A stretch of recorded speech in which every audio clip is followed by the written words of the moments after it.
What is going on, digital? Welcome to the stream, brother. So check this out. We are going to start this day one. This is going to be a long one. Day one. There are 28 matches to get through the first round of King of the Ring. And how we're going to do this, they're all fatal four-ways. Last two competitors standing will advance on to the next round. So, there is that. We are going to be keeping track of that. Let me get this all situated. That way we can keep track of this a little bit easier. But yeah, 14 matches day one. We will go through another Nitro, another Thursday Thunder. Then we will actually have a WrestleMania event. And then day two, King of the Ring will continue on. So let's get this thing going because we are going to be here for a minute.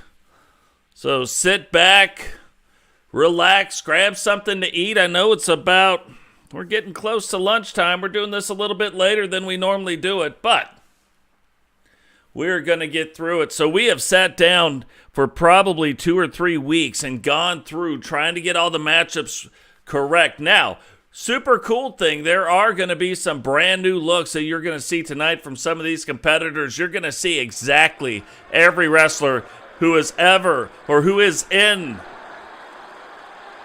WCW right now. The following contest is an elimination match. Making his way to the ring, representing Harlem Heat from Houston, Texas, weighing in at 251 pounds. Booker T, haven't got to see him in a minute now, making his way down to the ring. Stevie Ray also. So think about this.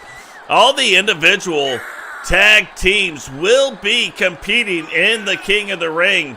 And some of them, we really took some time in putting together some of these matches. There's like some David and Goliath type matchups in some of these four-way battles.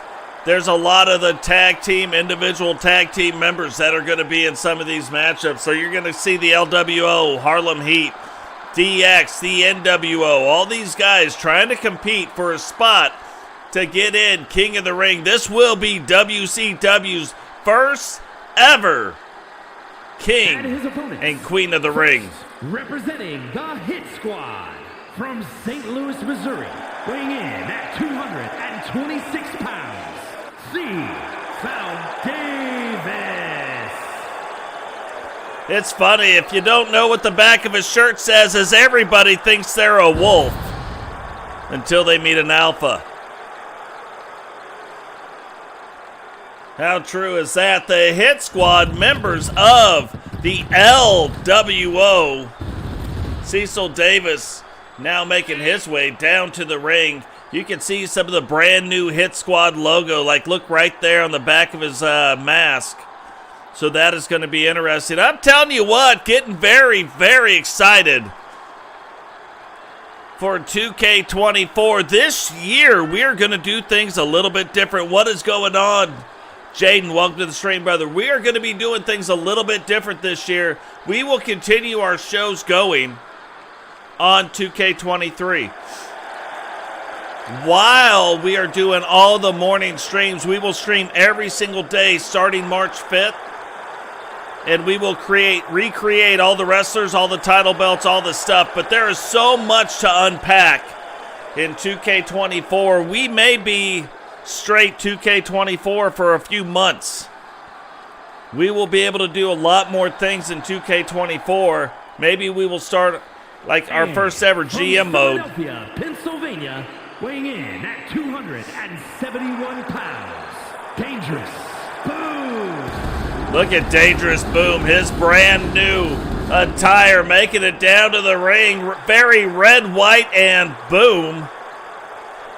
But making his way down to the ring. Haven't got to see a lot of them, but probably going to start seeing a little bit more in the near future.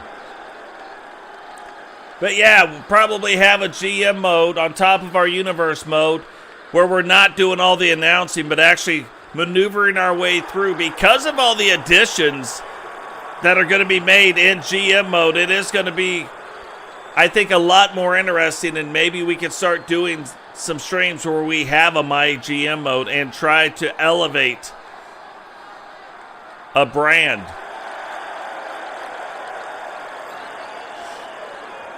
And from Chicago, Illinois, weighing in at 275 pounds, Lex Luger.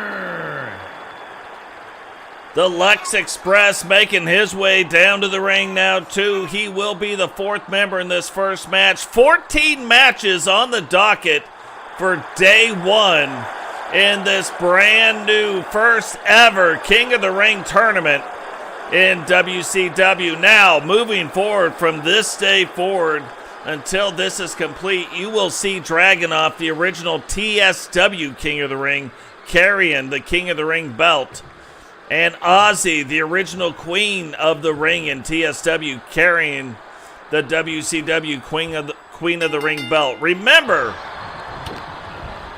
first two eliminated out of the match, they're out. Last two remaining will be in. And I'm going to tell you, when you're gaining momentum, winning a four-way match, only one person gets the momentum, so that is the winner of the match. So while just getting in is nice, being able to maintain or retain or gain the momentum, quite a big deal. So being able to win these matches, these four-way matches, are very important. We will have day one and day two will be just like this. You can only have 14 matches, and 28 matches is what it takes to get through round one. All of them four-way elimination matches.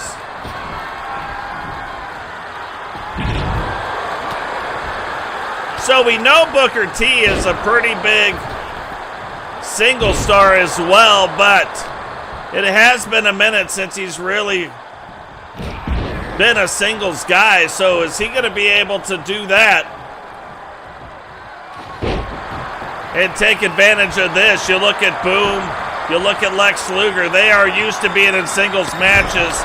Cecil Davis, another tag team competitor, but he's been in quite a few singles matches himself, so he should be fine.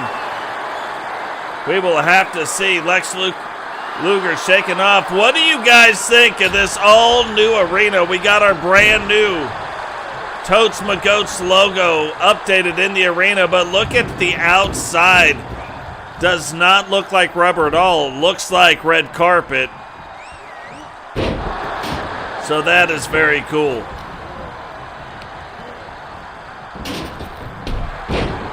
Oh, Lex, look at him trying to get the stairs. Normally a mistake. Hopefully they fix the AI in 2K24 on that. I'll tell you, one thing they fixed in 2K24 is the Irish whips. There will be no more mistiming in the Irish whip department, so that'll be nice. We have seen quite a few matches get turned on its head because of the mess up in timing. Boom, kind of hanging back, getting very smart in that, like just allowing himself a little bit. And Cecil Davis fights through the torture rack.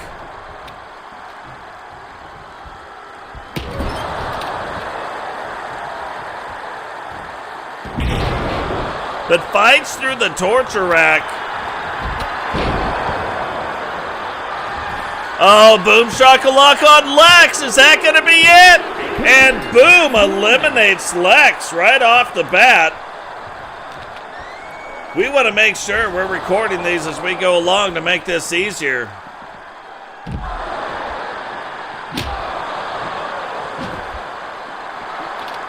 To try to keep up with it.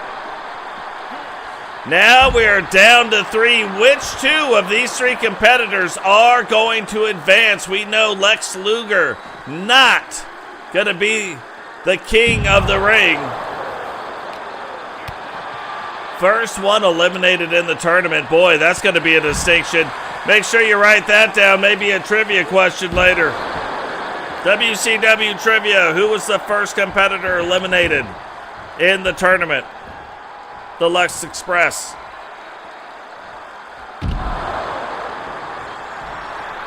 Yeah, very first match, Jaden. Haven't missed anything yet. You got in just in time. Every single wrestler that we have in WCW, that is typically the setup to Booker T's bookend. And here we go. Is Boom. No, look, Boom on accident saves him. Oh, and then Boom gets the bookend right there. Is that going to do it for Boom? 1, 2, 3, and Boom gets eliminated as fast as he eliminated Lex. And that might do it right there as well. No. Booker T, though, pinning Boom. And so the one thing we know, Cecil and Booker T will advance on to round 2 of the King of the Ring. Now, which one of them is going to be able to grab some momentum and take it with them into round 2? What is going on, Sentinel? Welcome to the stream. Booker T, not something we normally see, but Booker T taking it up to the top rope right now. Cecil getting to his feet. Don't think he sees it coming. Missile drop kick, probably going to go for the... No, does not go for the pin. Keeps the offense rolling on Cecil. And Cecil trying to get away. Booker T trying to keep the offense rolling. This is another thing. So in 2K24, it will not take an OMG moment to actually use the table, so that'll be nice.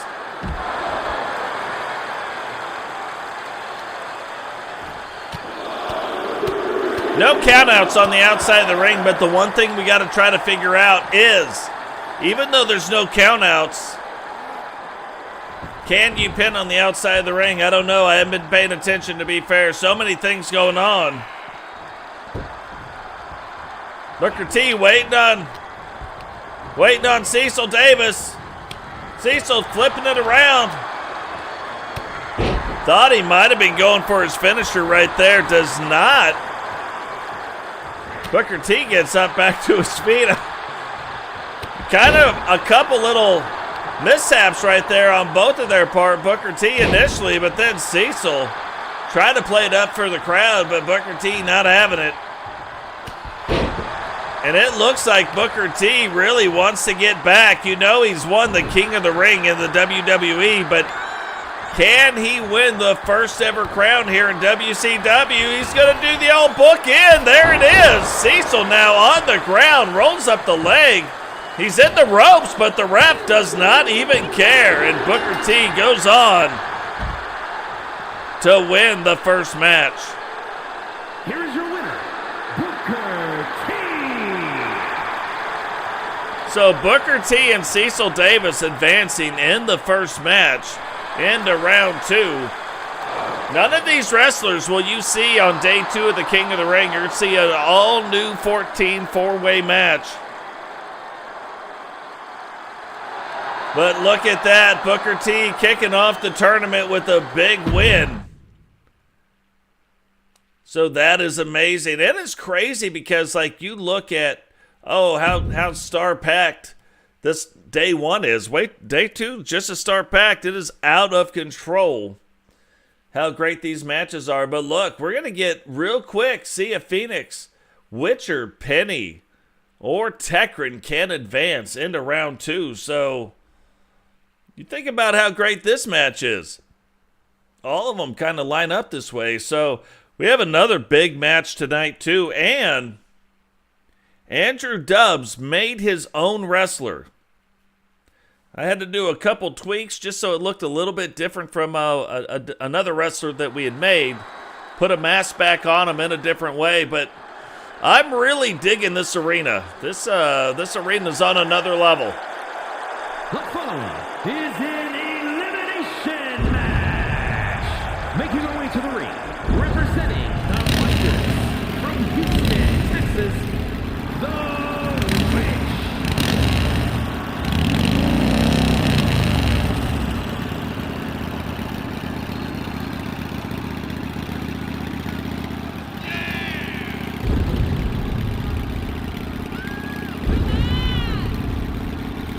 Witcher now making her way down to the ring. You know, it's funny. But you look at any kind of streaks, whether they're good streaks or bad streaks, doesn't matter. The king and queen of the ring tournament start bringing out the best in some people. So is that what's about to happen? But you look at, we have Phoenix, we have Witcher, we have Tekryn. I mean, Penny, 4 great superstars. Only 2 of them can advance in the tournament.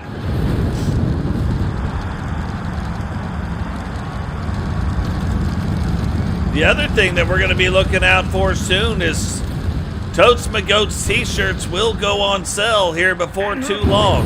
First, representing the Order from Phoenix, Arizona, Finland. We are waiting right now to get our first sample shirts in.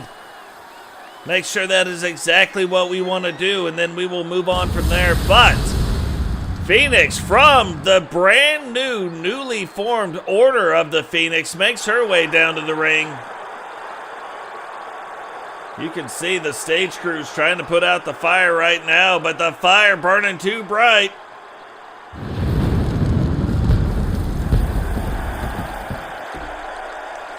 And I just got to tell you, the pyro in WCW on another level.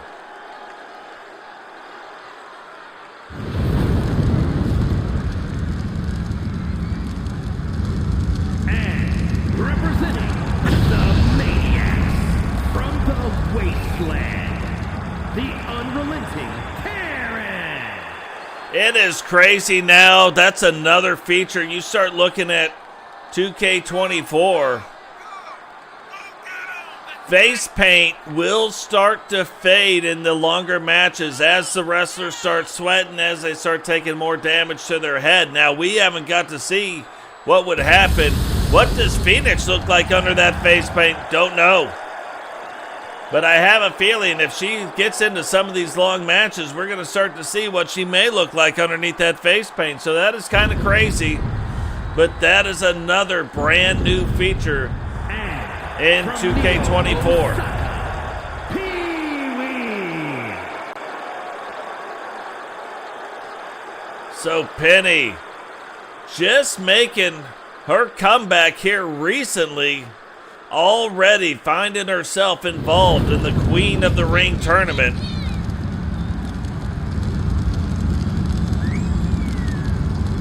What a story that would be. She makes a comeback, starts her comeback run, immediately gets into this Queen of the Ring tournament and starts to bring home the crown. The Queen of Scream, as we call her, may be the Queen of WCW.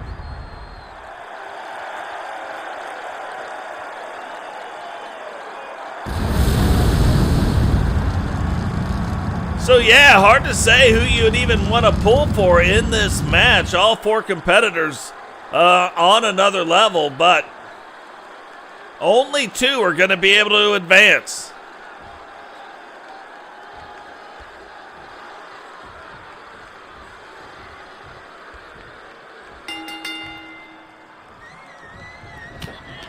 It's funny, sometimes you start looking at the competitors and they're like, they'll look around real quick before they get started, and then they'll start getting to work.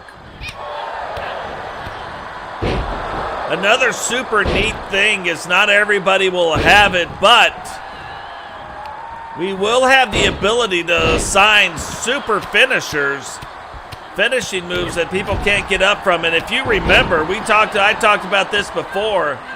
The WWE does not call them super finishers. They call them protected finishers. Finishing moves that people do not kick out of. So I said it'd be cool to have a protected finish, be able to name a few. There's not ever very many in the game. But it'd be cool to have those, like be able to make a list of, hey, Phoenix or Tekryn or Penny or Witcher, whoever's on, put them on the protected finishers list.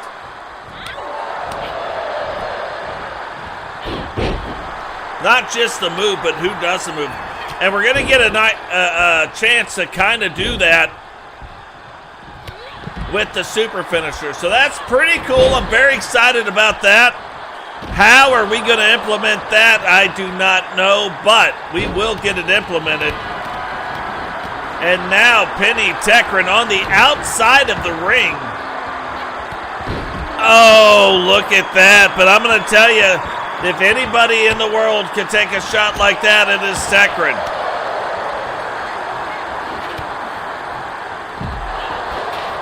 You'll be able to actually throw weapons now as well, so you don't even got to get super close to the person to throw it. You can throw weapons, so that is going to be another thing that ends up coming up here and making its way into the game and playing a major part of it. Witcher, though, on top of Phoenix, almost like a woman possessed. Penny has been in control on the outside of the ring.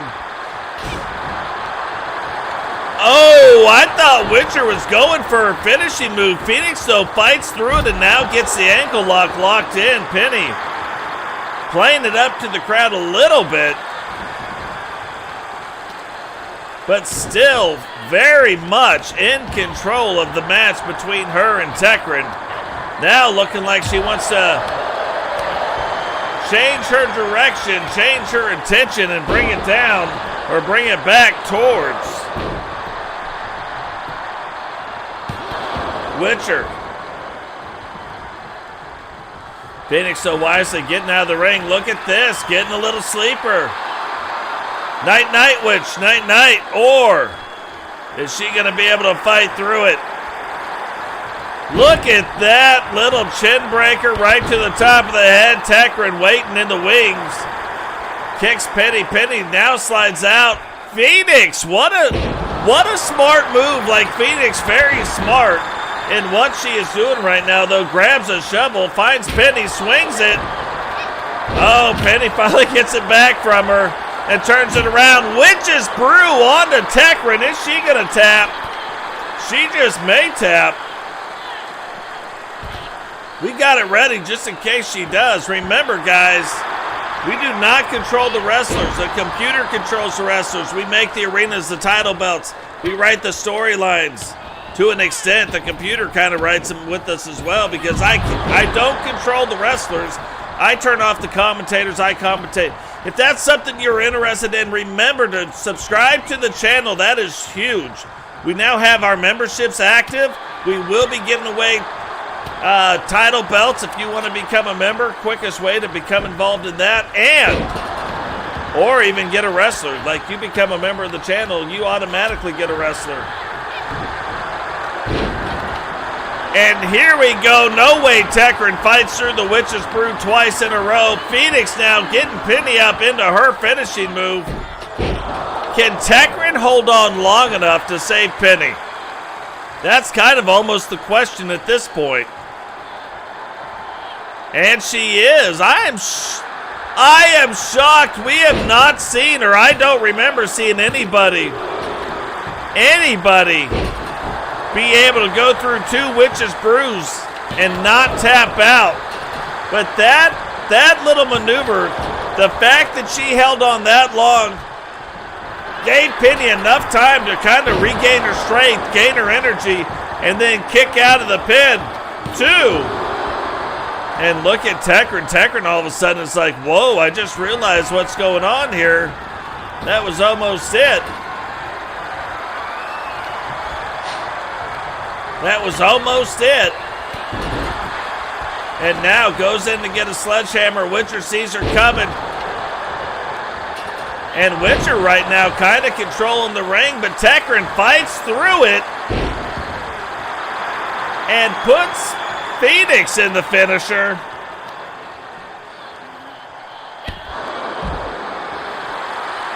Phoenix, though, oh, I thought Phoenix would tap for sure. Look at this. Phoenix right up in the business. Getting some punches to the face. Penny controlling the action on the outside. This is usually the prelude to Phoenix's finisher, but doesn't do it. Picks up the stop sign instead.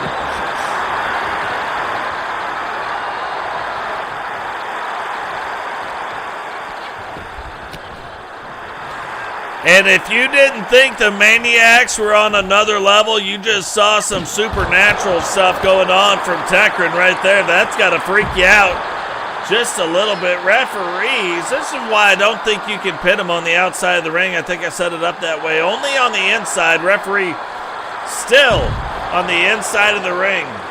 Witcher trying to get Penny back in action. Tekryn's been down for quite a bit, though. Thought Phoenix might have been sensing that a little bit. Threw Tekryn back in the ring. Thought she'd go after her. Does not. Instead, Phoenix over there, I guess, trying to get to Witcher, but Tekryn says she ain't having it. And right there says stop in the name of love before I break the stop sign over your head.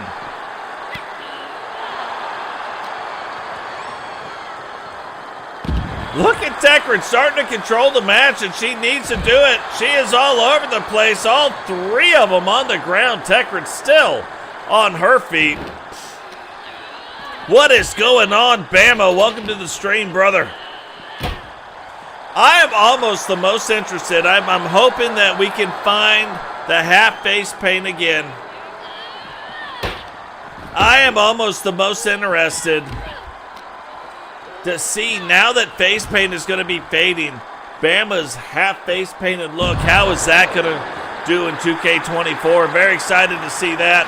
Witcher now going up underneath the ring, getting a chair. And look at all these women. Look how slow they're starting to move. Like, you can tell this is a match that is taking it out of all of them. Oh, you didn't know? Tekryn right there is really using that chair on the ground to slam not just Phoenix's head, but also Witcher's head right into that chair on the ground. And Tekryn is starting to feel it. This, whatever's about to happen, I'm telling you, it's about to go fast. All these ladies starting to get worn down. Look at how fast Witcher's moving. Rolls into the ring. Phoenix waiting on Witcher. And now is she going to be able to hit her with the Phoenix Rising? Or, oh, that was about to be the Witch's brew, but she stops it. Penny now turning things on the outside. Totes his baseball bat on the outside. And Witcher somehow still kicks out in 2.5. This is about to be on another level. Here we go again. Gets her up. Brain buster, and that's a quick brain buster. Phoenix now taking it up to the top. Tekryn using that stop sign. And that has got to do it for Witcher. No way you can kick out of that. 2, 3, and Phoenix pins Witcher. Witcher now out of the Queen of the Ring. That, you know, you almost got to think that might be an upset right there. But you're talking about 2 world champions. Though a world champion just pinned another world champion. You know what I mean? So, hard to say upset on that. But,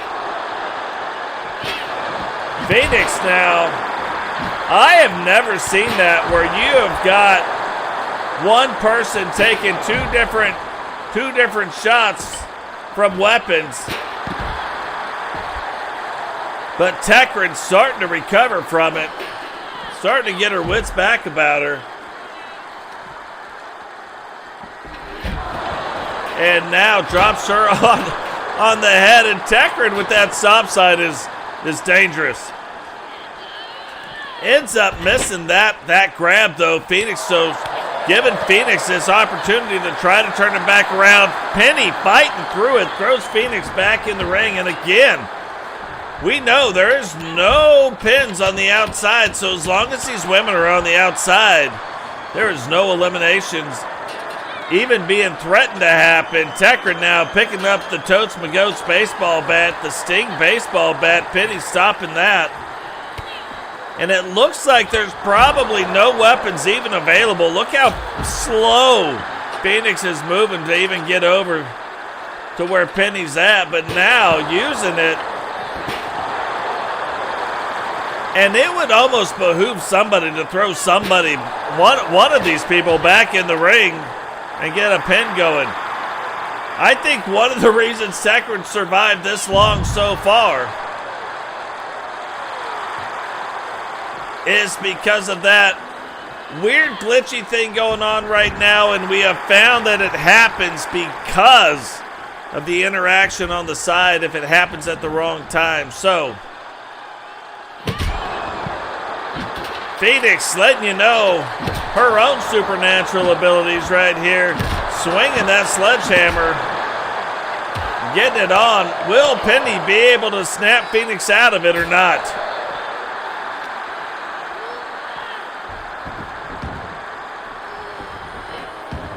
Hopefully we can get... Looks like Phoenix may have come back to her senses, come back to the land of reality.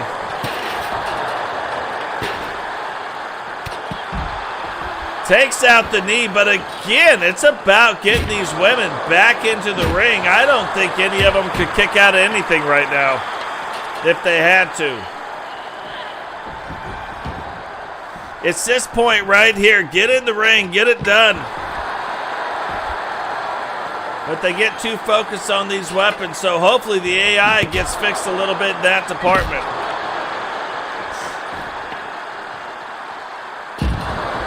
Because you look at Penny, you look at Phoenix, you look at Tekryn right now, not moving so fast. One gets in, talking trash to the other one, but if we could just get the other one in right there, we'd be fine. One gets in. Oh, Pele kick right to the top of the head. But it's all of the one getting in. I mean, these women are putting on a show. Two of these three will advance to the next round, but who is it going to be?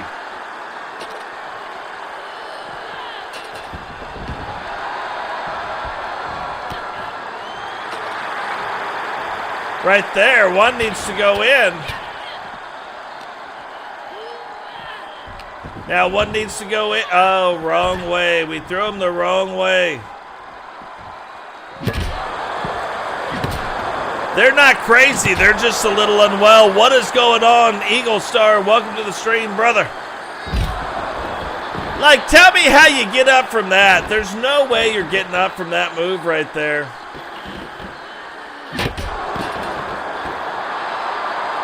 I almost think what we should do is change it maybe to where they would have to go in the ring. Or they can pin falls count anywhere.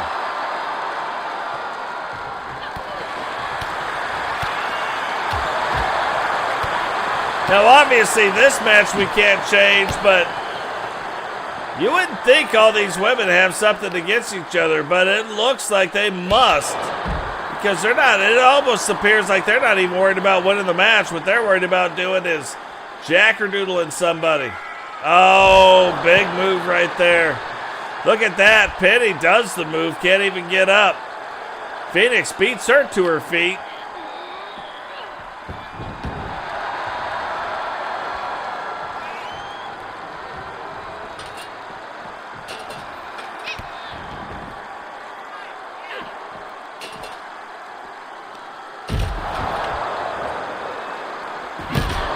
And all we need him to do is get in the ring.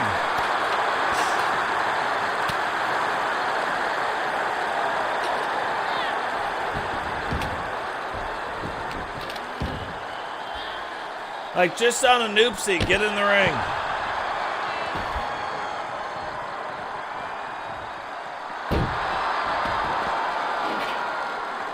Just on a whoopsie daisy, why don't we all get in the ring?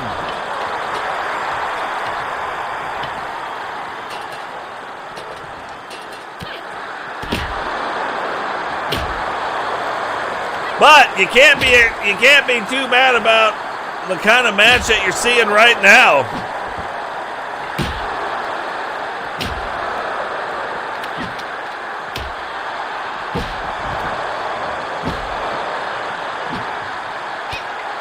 But there we go, getting that turned back around, getting her up. And from here on out, it is going to be a falls count anywhere match. We'll just have to make a couple little changes every time we go in here.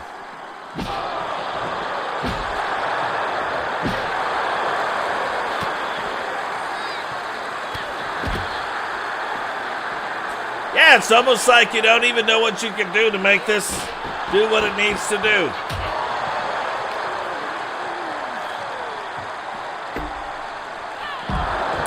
It's a weird AI thing. You think that they would realize, like at one point, you'd be like, oh, I realize that my opponents are pretty beat down.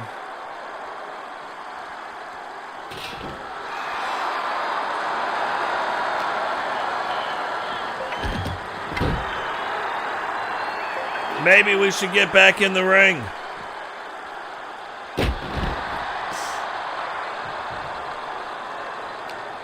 I'm going to give him about 30 seconds and I'm going to make him get in the ring. One way or the other.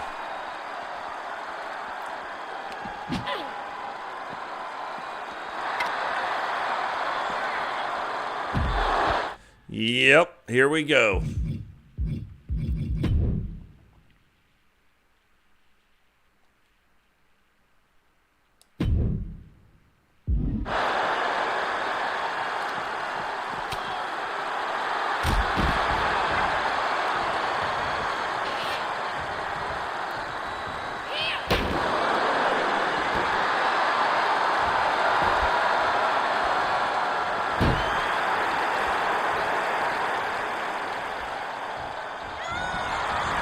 Hold on. I think if I talk enough trash to one of these girls, they are going to get back in this ring. And right there, so that nothing gets too messed up, and we're back out. Now, if we can just get Penny to get back in the ring, we might have something going here. All right, here we go. I thought Phoenix was going to go for her finisher, and what is Penny doing? For the love of God, get in the ring, girl. 2, 3, Phoenix. Here's the crazy thing. So Phoenix pinned Witcher, then Phoenix goes on to pin Tekryn, gets Penny up, and Penny and Phoenix will be going on, but there we go. I told you, all we had to do was get somebody back in the ring, but Phoenix appears to be on another level.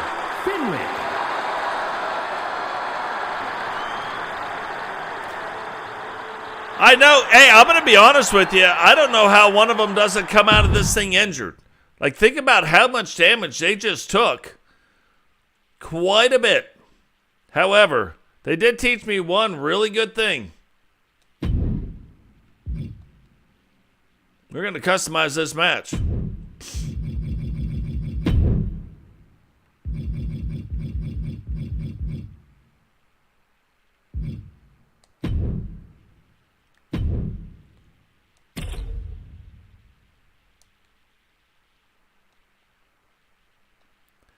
Yeah, I don't need to change the people in the match. I just got to change the match type. You know, like, we're going to be here for 18 hours doing that. We've been through 2 matches, and it's 45 minutes into this thing already. So, we're going to be here for 18 hours. We don't want to do that, but, man, GG's, that is exactly right, Digital, to Phoenix. That is on another level right there.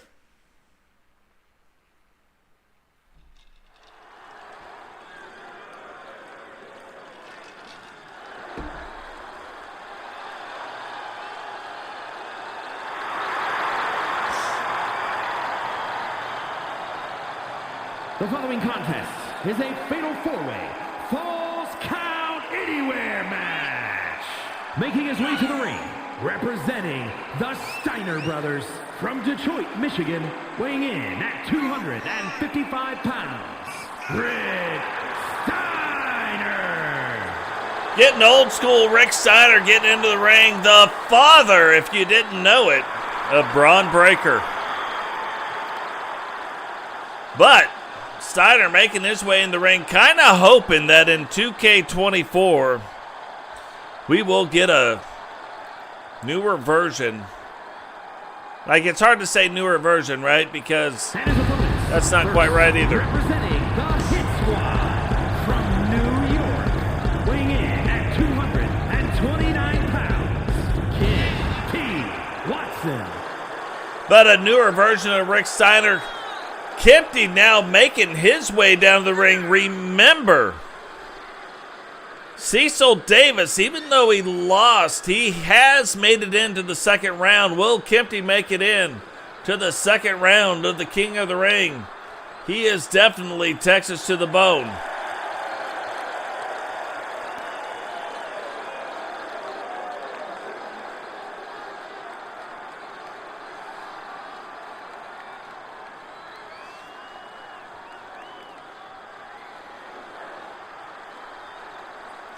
What is going on, Dubs? Brother, downloaded your guy. You're going to get to see him today. From Amsterdam, in the Netherlands, weighing in at 302 pounds, Georgie.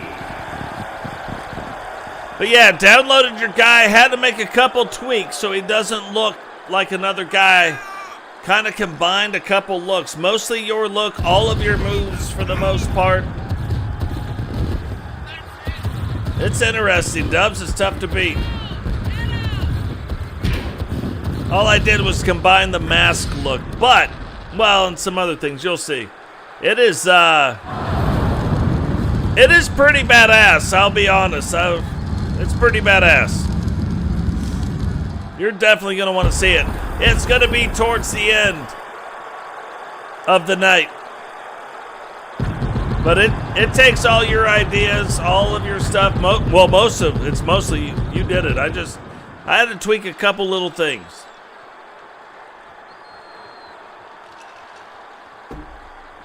It is badass, though.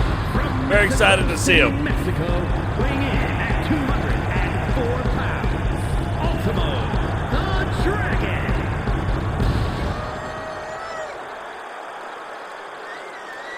Ultimo Dragon, another member here, like, not member, but you know what I mean, but another person in this universe mode, going to be very tough to beat. Even though he's one of the smaller wrestlers, he is still on another level, so it should be interesting to see. I'm also interested to see later on, we've got 4 large competitors. Ring could end up breaking. I've seen the AI do it before, but we have never been able to see it on stream. So will that happen? Hopefully. Super excited about 2K24. I'm going to tell you guys, it is going to be on another level. We are going to be able to create some things and do some things that we've never been able to do before. I'm so excited. So excited. Not to say there isn't going to be have its faults and have this and not going to, you know. I'm just very excited. It should be very telling that this year in 2K24, they have used the words or the phrase for the very first time. They have used the phrase, quality of life changes. If you can use the phrase, quality of life changes, that means the base game is very solid. Look at this move.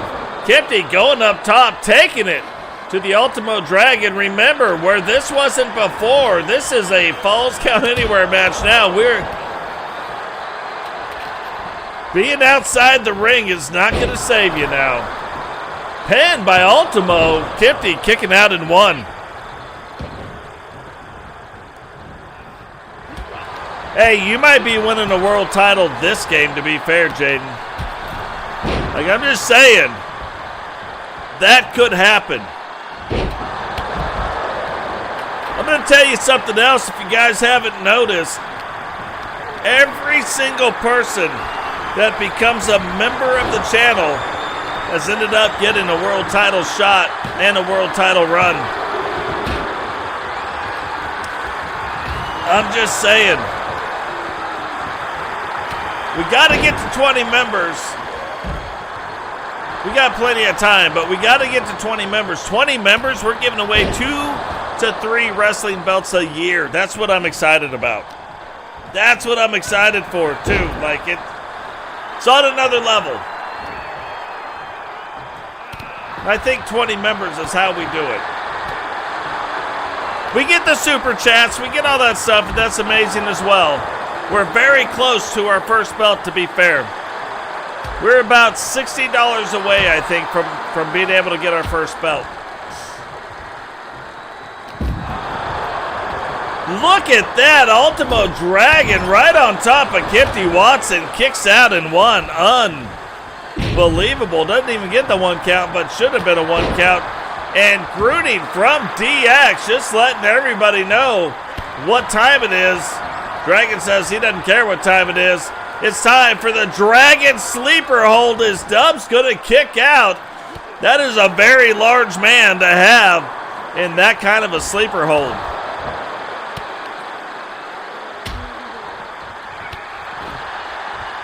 But yeah, back up to 6 members, so we are 14 members away from really being able to do some things. I'm excited. So excited. Look at that. Dragon going in between the 2nd and 3rd row, catching Grunning right and dirty. Kempty looking like he's going to make that fatal mistake. Oh, no, he's going after them. I thought he was trying to go for the stairs. Doesn't make the fatal mistake. Goes after Grunning. Rolls up the leg. 1, 2. And Grunning kicking out in 2. You know, right now, today, we're drinking some of the Black Patch Distilling Company bourbon whiskey. It is a soldier-run company. If you guys are fans of bourbon, go check that out. Get you some of that today. Black Patch Distilling Company. Bourbon whiskey. I'll show you what it looks like.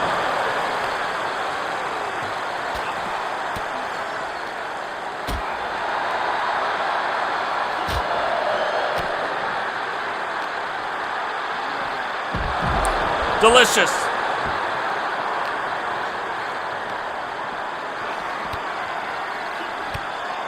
If you are under 21, don't do that. If you are over 21, please be responsible with it. But very good flavor. Look at that. Steiner with the single leg takedown. You know Steiner, both of them, Rick and Scott, both wrestled for the University of Michigan, wrestled in college. And now, here in the WWE, Rick Steiner's son, Scott Steiner's nephew, wrestling for NXT. And now wrestling for the WCW, the all-new WCW. Oh, don't know if Kempty can get up from that. But can Rick Steiner hold on? Does. Here we go. And Grunning puts Kempty out.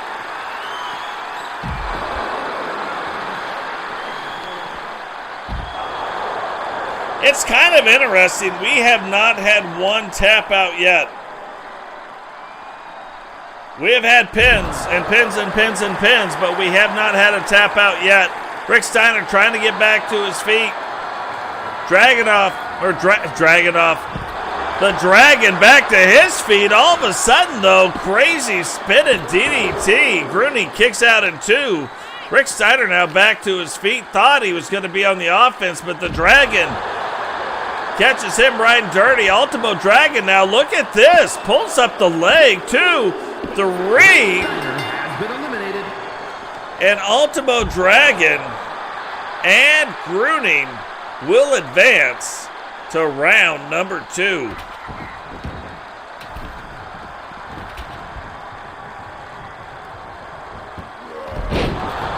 Oh, look at that. There it is again. But the Ultimo Dragon getting that big. Oh! ass better call somebody. Grunning in the house. Ultimo Dragon trying to do whatever he's doing. Grunning's like, no way, buddy. Flips the Dragon.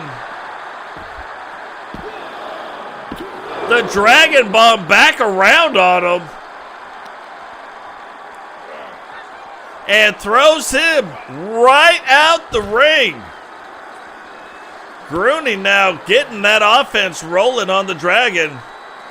Dragon trying to fight back, and look at this. Dragon, one of the smaller wrestlers. Grunning, one of the larger ones.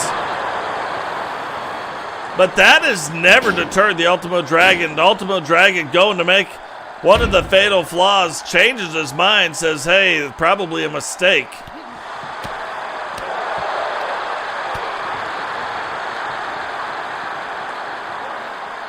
Tried to throw him back in the ring. Grunning stopped it. So he says, fine, I'll throw you up against the throw you up against the announce table there. Get you some of that.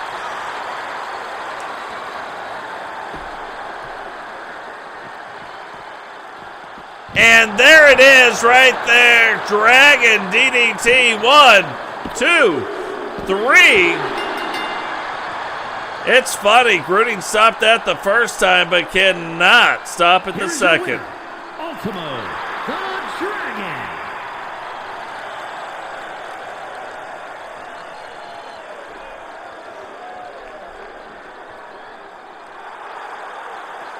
Ultimo Dragon now taking that momentum right into round 2. And it's funny, there is going to be some time between day 1 and day 2. We do have the WrestleMania event coming up.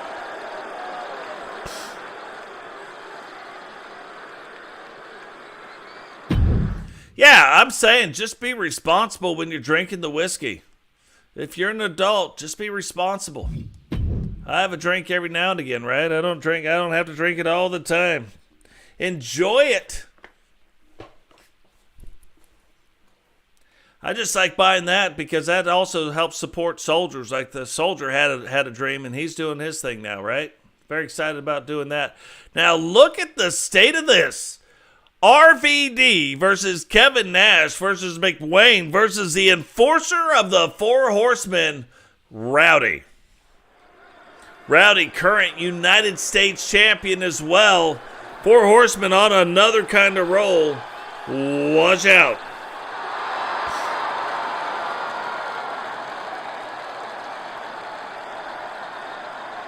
The following is an elimination match. Making his way to the ring, representing the Click from Detroit, Michigan, weighing in at 328 pounds, Kevin Nash.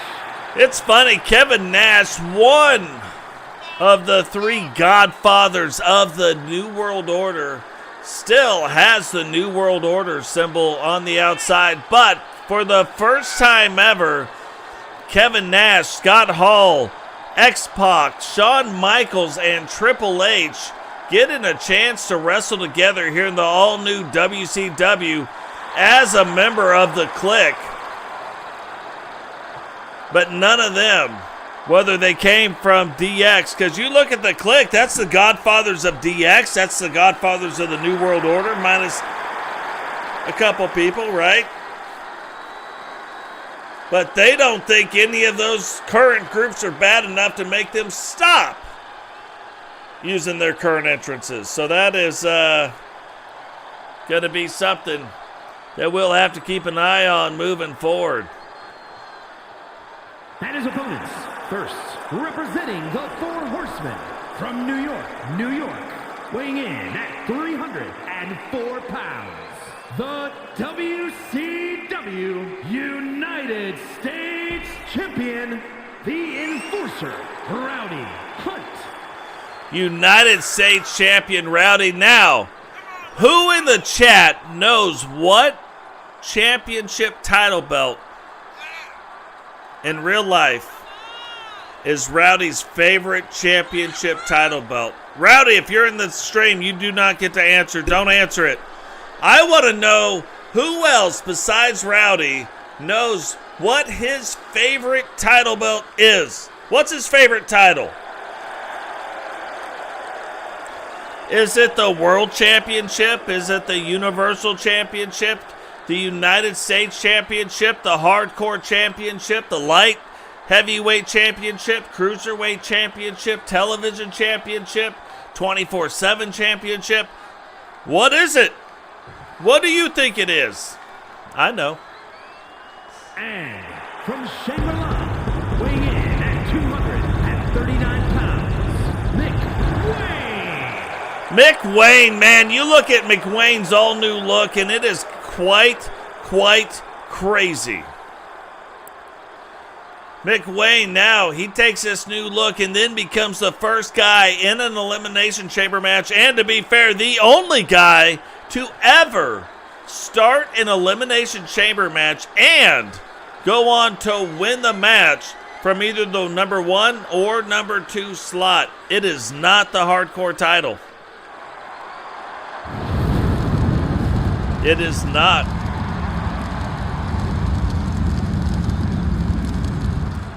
Rowdy, though, one of the greatest world champions and hardcore champions we've ever had, but it isn't.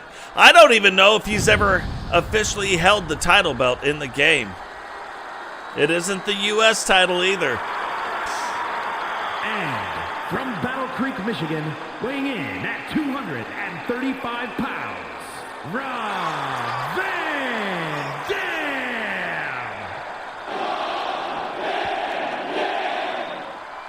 Rob Van Dam, I'm going to tell you, one of the greatest wrestlers ever as far as talent, as far as whatever, as far as showmanship. ECW. His favorite title belt is the Television Championship. He has asked me to make sure that we honor the Hardcore or the Television Championship. No, nobody's dumb. I think he's only ever said it twice. But yeah, he is a huge fan of the television title.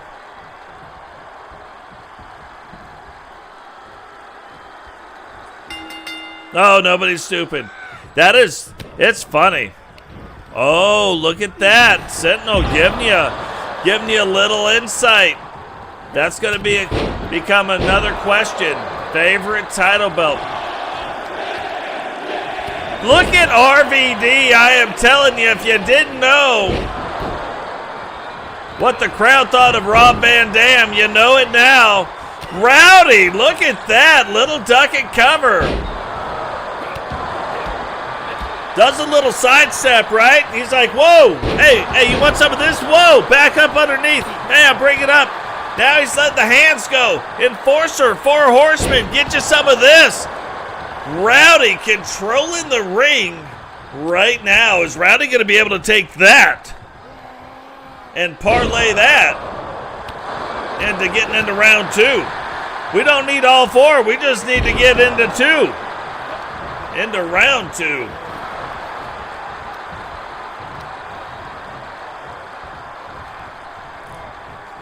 Kind of funny. You got 2 of the bigger guys, 2 big men.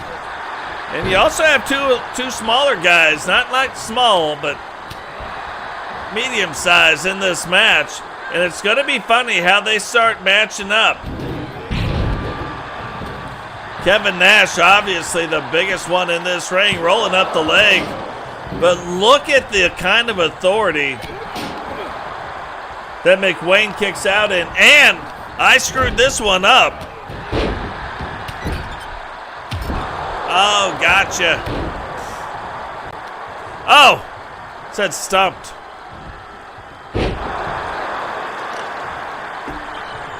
That makes more sense.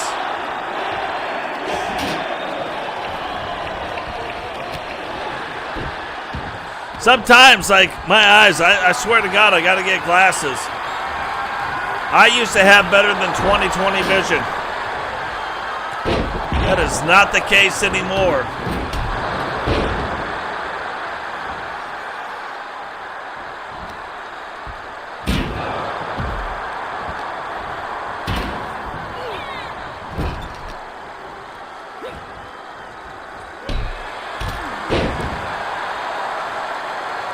Oh, here we go. RVD taking it up top. Is that going to do it? Rolls up the legs. 2, 3. And RVD is McWayne's night. McWayne will not be advancing to round 2. Now, look at that over the top rope, and this is typically where we've been having the problems. Will that change, though? Rowdy throws him on the inside. RVD throws him over there. But what we need to do is get those guys get back on the inside. Probably not going to put up with it for as long as I did last time. McWayne now just trying to get himself out of the ring.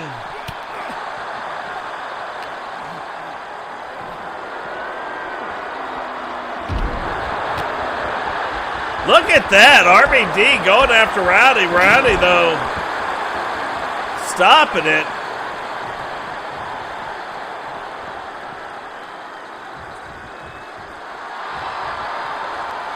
Interesting maneuver goes on right there.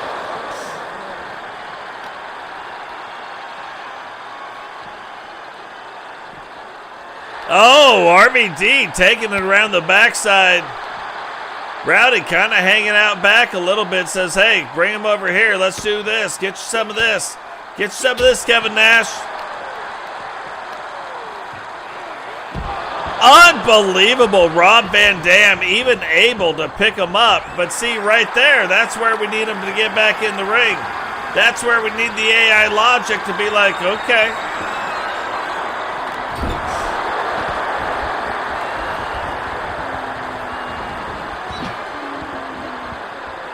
Rowdy now taking that sledgehammer.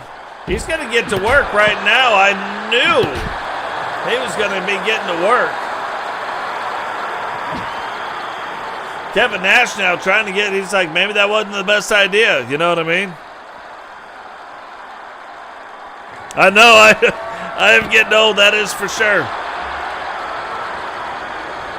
I am wearing the NWO shirt. I know what you're thinking. But no, 4 Horsemen for life.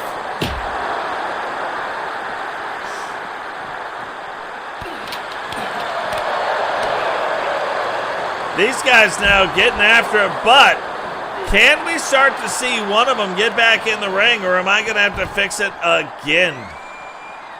I don't want to have to fix it. I want them to do the thing. Well, we got to root for these guys to be good enough. That way when we have matches against them, the matches look amazing.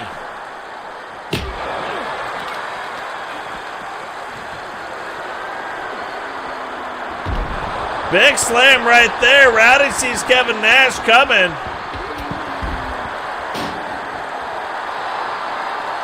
And I'm telling you, I know what's going down. They have made 0 efforts to do this. So now that we've got him on his feet,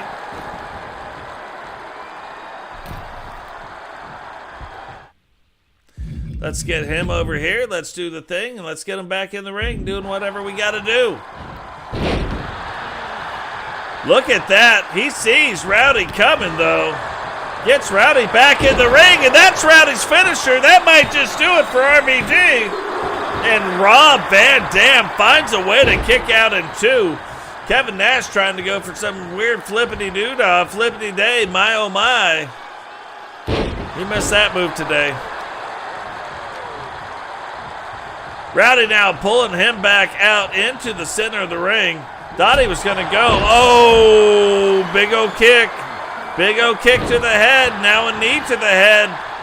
Rob Van Dam picks him up. Kicks him again with a weird spinning missile drop kick. Rob Van Dam going up top. Probably trying for the frog splash. Oh, hits the frog splash. Is Rowdy going to be able to kick out of it? 1, 2. And Rowdy somehow kicks out in 2. So back and forth those two go, but Rob Van Dam, if this gets put in, one of the smoothest power bombs in all of wrestling, now rolls up the leg. 1, 2, 3. And Kevin Nash and Rowdy will advance to round number 2. But who will win out right here? Huge choke slam. Kevin Nash now gets back in the ring, starting to go after Rowdy with that sledgehammer. Rowdy needs to get up, plays a little bit of possum with him, now takes that sledgehammer from him. Goes, rolls up the leg. 1. Only a 1 count, but you gotta know, Rowdy's kind of been on another level lately. Ever since he's won the United States title, probably a very good time for him to be coming into this tournament. Rowdy now setting up for it. Rowdy, Bowdy, rolls up the leg. 1, 2, and somehow look at Kevin Nash kicking out in 2 again. Just to get up, and here we go. What the heck is that? Thought it was going to be the power bomb, but throws Rowdy. 2, 3, and you can tell Rowdy hit his head right there on that turnbuckle. Kevin Nash. But still, Rowdy and Kevin Nash will be advancing to the very next round.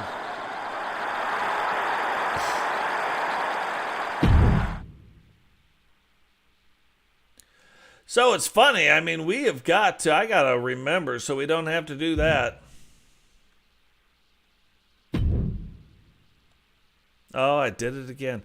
I thought I hit the other button and I missed the button, hit the wrong button. Hopefully, we don't have issues. We've never really had issues with this, so it's kind of shocking to me. Now we're getting down to the 3 people and then everybody wants to get out of the ring. Kind of odd. But, again, we're not going to put up with it for too long. If nobody is really making the effort to get back in the ring, we are going to put them back in the ring. Just how it's going to go.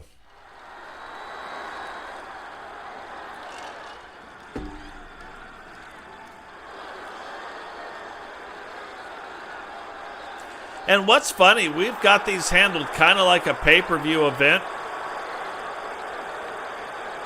The following contest is an elimination match. Making her way to the ring, representing the Order from Birmingham, Alabama, the WCW Women's World Television Champion, Angela Starman. I gotta tell you, Angela and Jane both have like probably the coolest outfits now on the women's side. Still trying to really work out Phoenixes and Mimi's. You know, these two come in, brand new members of the Order of the Phoenix, and have these awesome looking outfits. So still working on the other two to make them a little bit better, but Angela, your current WCW television champion, will be in this match right now.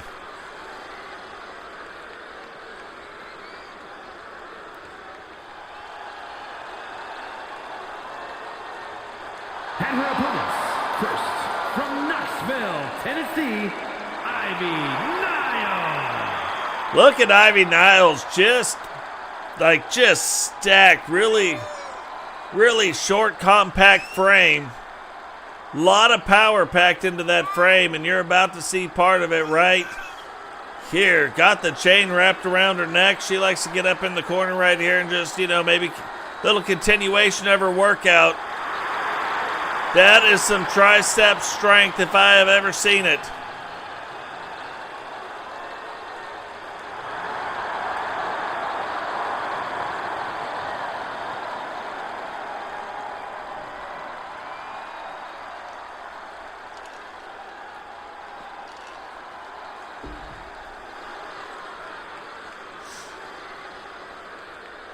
And representing the Ministry of Darkness, from the other side of darkness, Awesome Christina.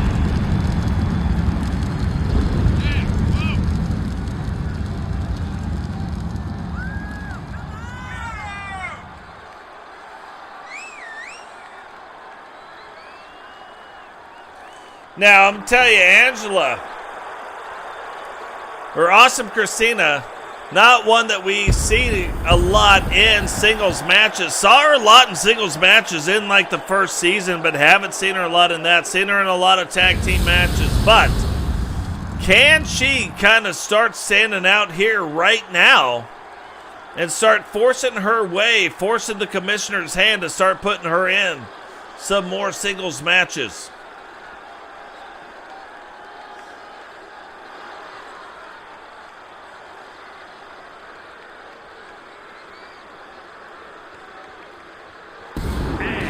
Representing D-Generation X from Huntsville, Alabama, Allison Wagner. The only female member of DX making her way down to the ring right now. Will Allison be able to advance on to the second round? Now, what is really interesting is Allison, since joining D-Generation X, has taken a more prominent role in the women's division, able to put herself into some of these different title matches, and I would not be surprised if she starts seeing some world title shots in the near future.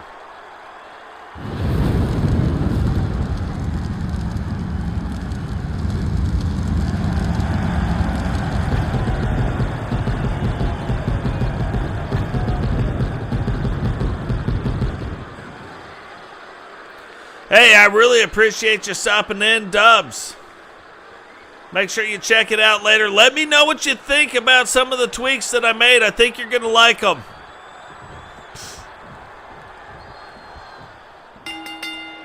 And guys, anytime you guys make a wrestler, I am going to have to probably do some things to make sure they fit into our universe mode one way or the other. But I'm going to tell you, I try to respect what you're doing. I try to respect what you've laid out. I try to look and see, okay, here's what has happened, here's what they did, here's how they made it, here's their moveset, here's this, here's that, and try to respect all of that and only make the changes to make sure that it fits inside of our universe mode. So,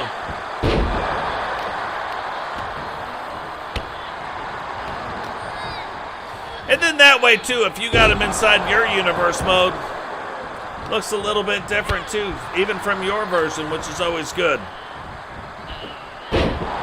But close enough that everybody would know exactly who it is.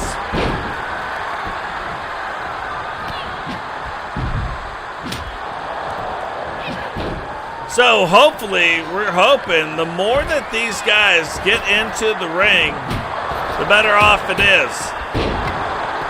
Rolls up the leg. Look at this. Quick pin, but Ivy Niles kicking out fast.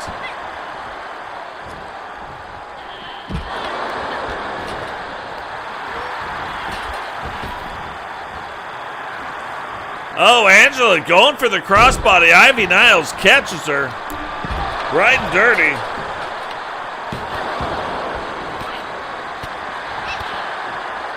And now big DDT on the outside. Ivy getting Totes' bat. AC getting herself back on the inside of the ring.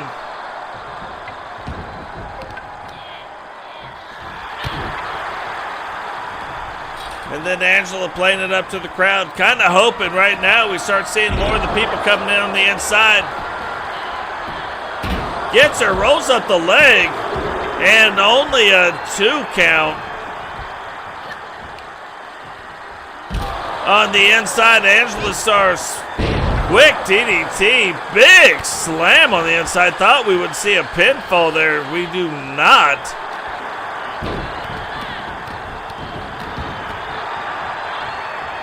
And Angela gets Allison back up in the ring. Ivy trying to roll out of the ring now. And chair shot, thought a chair shot was incoming, but did not quite work out in our favor.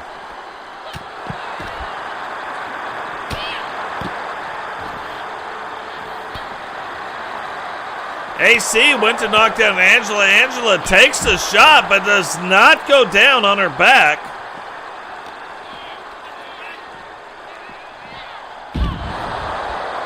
So that is good.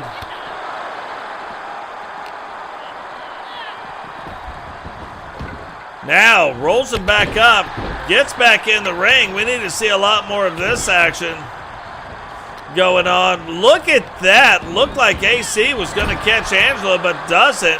Ivy now rolls up. Doesn't get it, but look at this. Super Bulldog off that second rope. Thought she would go for the pin. 2 wrestlers down. Ivy now. Oh. That's an owie. Angela now down in the corner. Allison picks her up right there. Ivy now back on Angela. Gets her again. Oh, thought she was going for the trifecta. Instead goes for the pin. Angela rolling out the backside of the ring. Ivy now going after her. And AC getting the bat taken after. Angela now gets in. Thought she was going to get Ivy Niles, but instead does not get Ivy. AC trying to take advantage of the situation and using Totes' baseball bat right now against former 4 Horsemen Angela Star. Now a member of the Order of the Phoenix, and Angela kicking out in only 2. Gets her again. 3 more. 4 bat shots.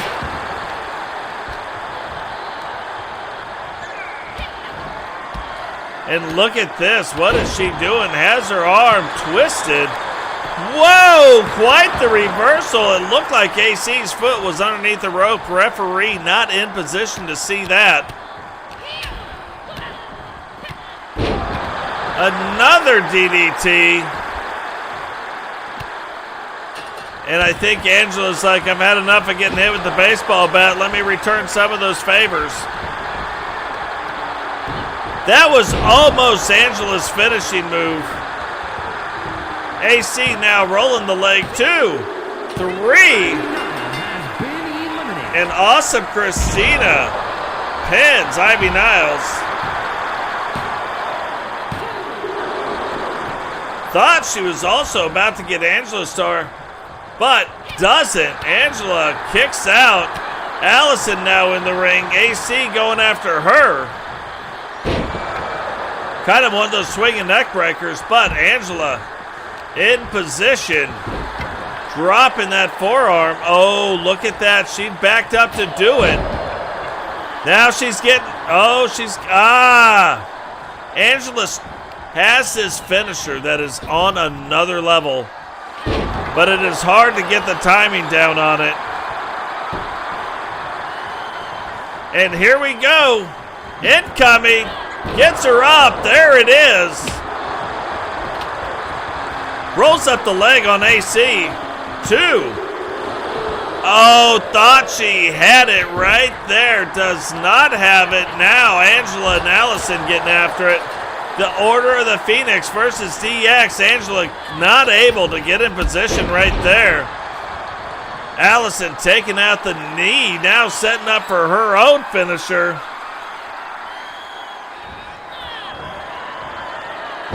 There it is. Holds the leg. 1, 2, 3. And Allison ends up pinning Angela.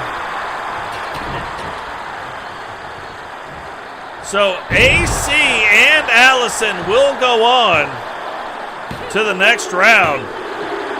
And Allison also pins AC, trying to carry a little bit. Here is your winner, Allison Wagner. I'm telling you, though, Allison on another level so far. Ever since joining D-Generation X, has had a ton of success in the wins department.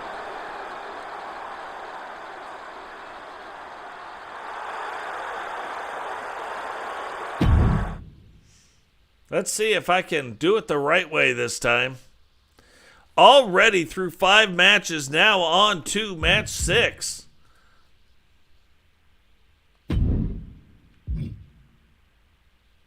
Just see if we can't fix this stuff.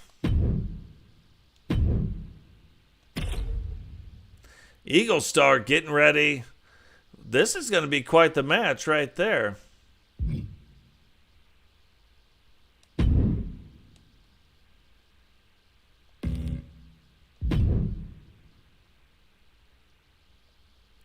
Edit matches. What we want to do is edit that. Get to this, to a little bit of that.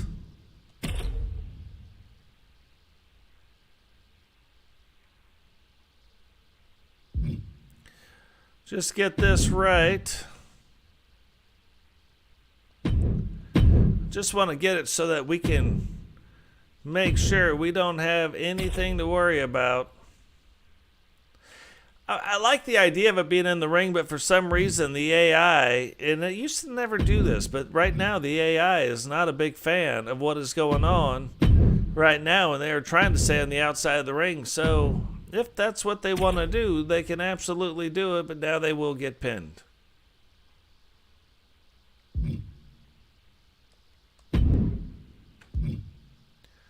So none of the matches, as far as the people, are about to change. But what is changing right now is the fact that it's all 4-way elimination matches, not in the ring. And we are almost through all of them. Hold on one second. And that will probably speed things up a little bit as well, which is not necessarily a bad thing either.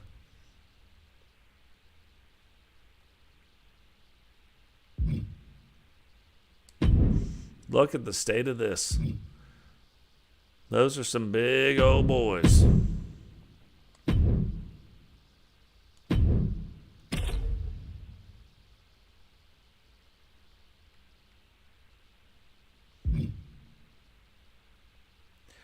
Look at that. There he is right there, Andrew Dubbs.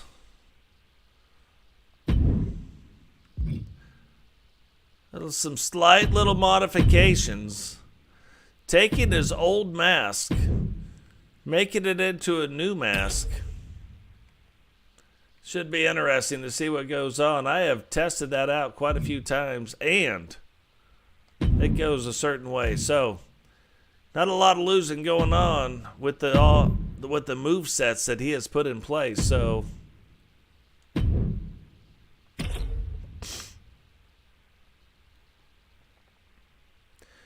wait till you see the entrance attire. Slightly changed as well.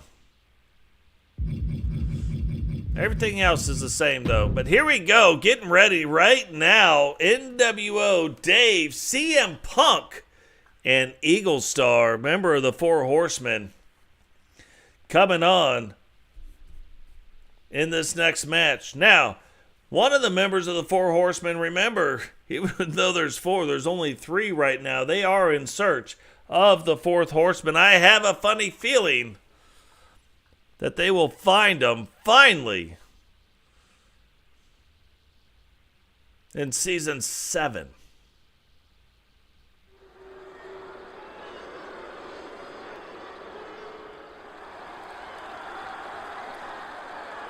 Season 7 will be the start The following of contest 2K24. is a fatal 4-way Falls Count Anywhere match. Making his way to the ring from Chicago, Illinois, weighing in at 220 pounds, CM Punk. So CM Punk making his way down to the ring. Remember, guys, drop a like on the video. Subscribe if you're new. Turn on the bell notification so you don't miss any time we go live. Share the video. All of that is greatly appreciated. And memberships now live on the channel. To become a member, if you're already subscribed, find where the subscribe button is. It says see additional perks or see perks or something. Or memberships. Click onto that. 2 different options. That will get you a wrestler on this channel And we'll get you into the final part of the tournament for the all-new title belts, if you choose the title belt portion of it. But become a member of the Bark Squad. If you don't, that is also okay. Just make sure you're showing up, supporting the channel by being here. That is greatly, greatly, greatly appreciated.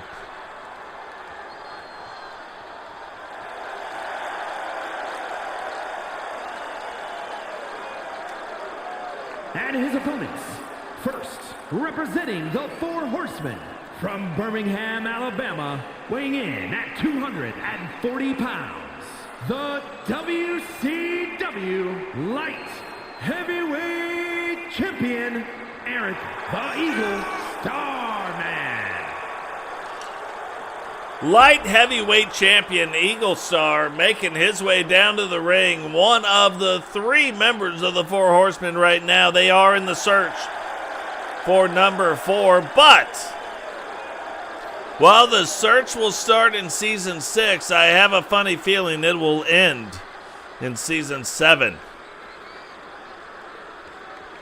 You look at those guys, you look at Totes McGoats, you look at Eagle Star, you look at Rowdy. They just want to make sure they're going to get it right. From Blackpool, England, weighing in at 228 pounds, Dave. No reason to be in a hurry to find the 4th. All 3 of them holding title belts at this time. They are doing okay. Dave now, which is always funny, you bring it up sometimes, but Dave, former member of the Four Horsemen, but just not this Dave. It was actually a fake Dave that was a part of the Four Horsemen. This Dave came and took the fake Dave out.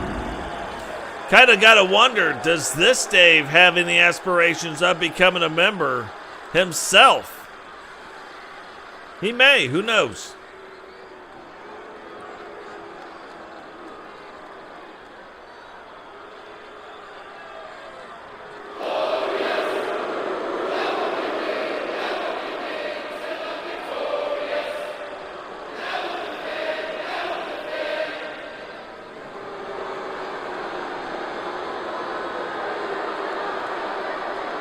You got the NWO music playing. You got him. The crowd singing Glorious.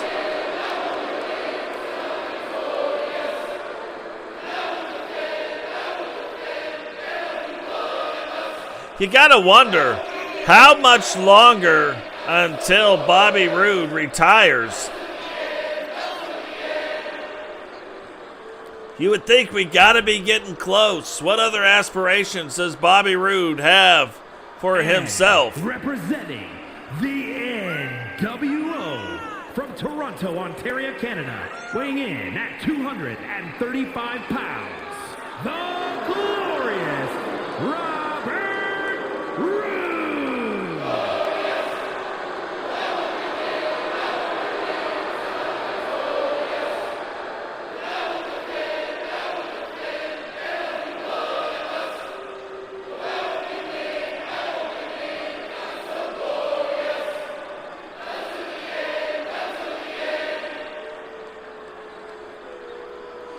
Crazy.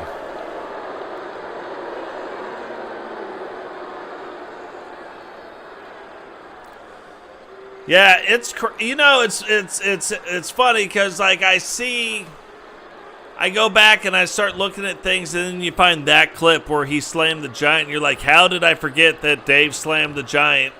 We turn it into a short just so that we can see it, you know what I mean? That it is kind of put in history. So then you look at the guys inside this arena.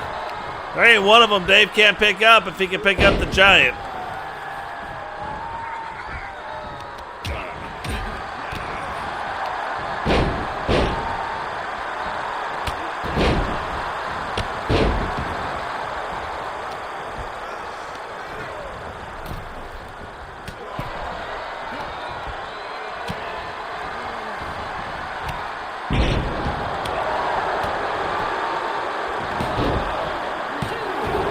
Already a 2 count.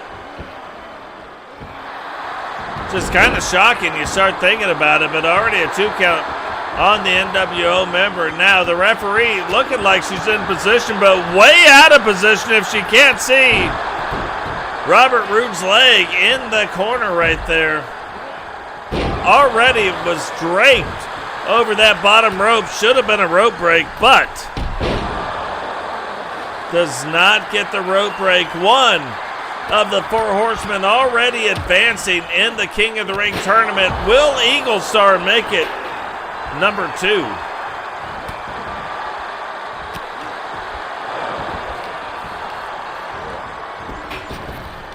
Quite the match. I mean, you look, you got CM Punk, Bobby Roode, Eagle Star, and Dave. Like any one of these 4 could advance to the next round.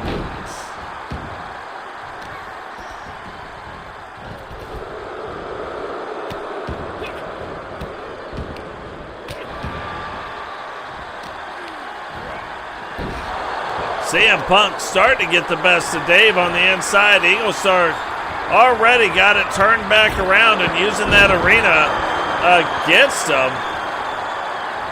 Punk now taking it up to the top. Dives, but look at this. Dave playing a little bit of possum. Gets out of the way of that elbow drop. And now gets CM Punk up into the backpack. We have seen Dave win on this move quite a few times. 1, 2. But only a 2 count now. Bobby rolling up the leg of Eagle and only a 1 count. Dave giving the crowd what they came for. A little cartwheel apparently. And Twisted Tango time. CM Punk gets it. Dave now rolls up the leg.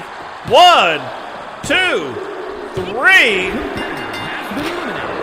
And CM Punk will not be your King of the Ring. And look, no rest for the weary. Dave dives through the ropes, hits Eagle Star. Bobby Roode sees what's going on, gets him in a lock.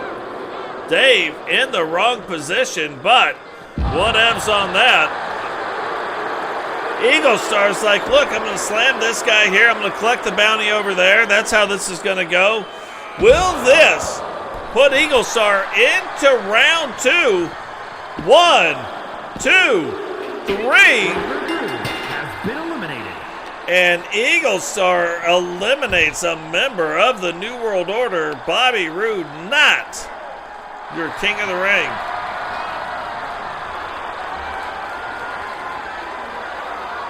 So who is going to go on? Who is going to take advantage of this and gain the momentum in this match?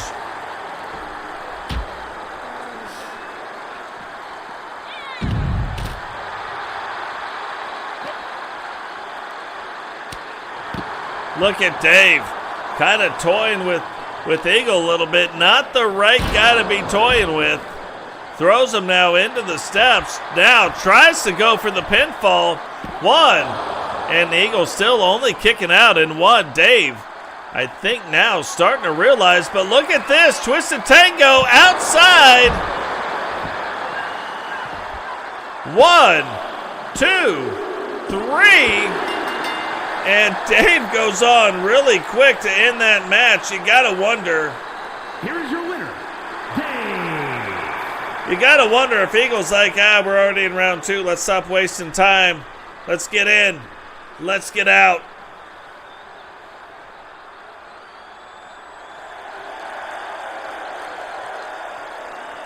But Dave capturing a little bit of that momentum. Remember, WrestleMania coming up before day 2 of King of the Ring. So, that is going to be something.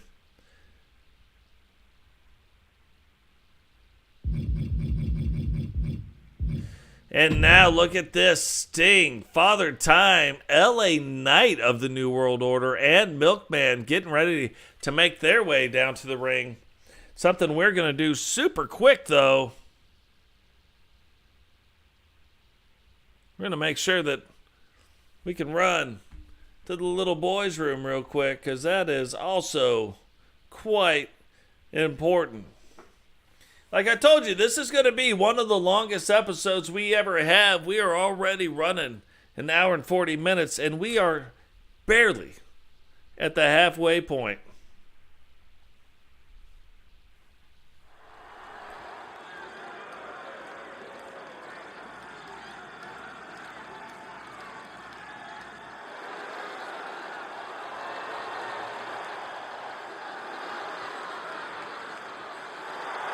The following contest is a fatal four-way Falls Count Anywhere match. Making his way to the ring from Omaha, Nebraska, weighing in at 246 pounds, the Universal World Heavyweight Champion, the Scorpion.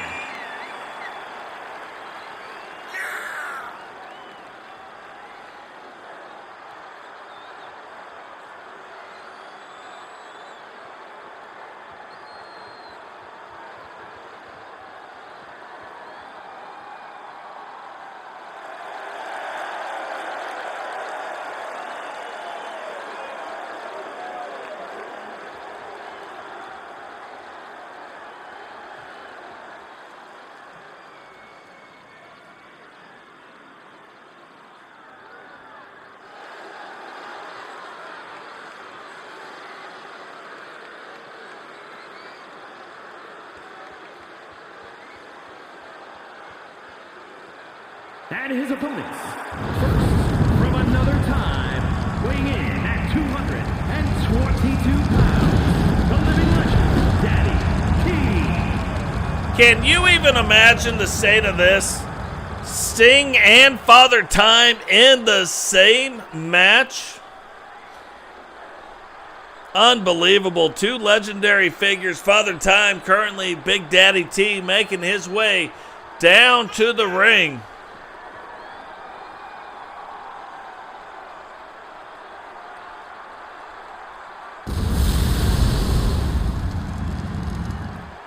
Just on another level, Father Time. Haven't got to see a lot of them, but remember, back in Season 1, really, in the TSW era, World Champion, is Father Time going to get back to having his focus on that, or is he not? You know, during Sting's entrance, don't need to talk too much about it. Like Sting, you know who Sting is, but a brand new look for Sting. We've seen it before, but still quite a different look than we've seen in the past. And now look at this guy. What?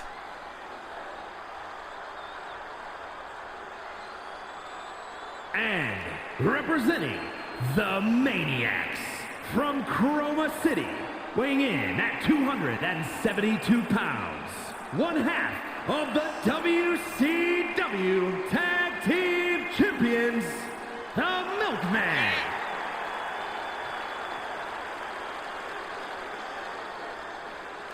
Yeah, that'll be another one. You know, Sting, once we can get to 2K24 on March 5th, that'll be another one where Sting's face paint coming off. Absolutely crazy. But look at the state of this guy. Milkman now making his way down to the ring. Absolutely unbelievable. Quite crazy, to be fair. I think what I got to do, and I didn't really do it. Let's go ahead and get some things going on here inside the Discord. Make sure that we got stuff happening.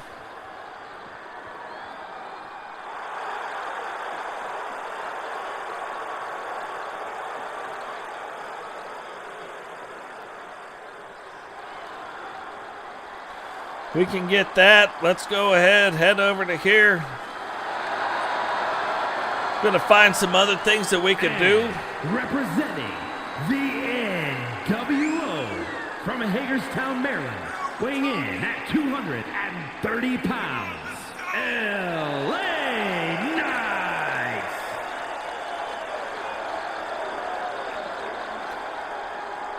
I don't even know if you can even do it anymore.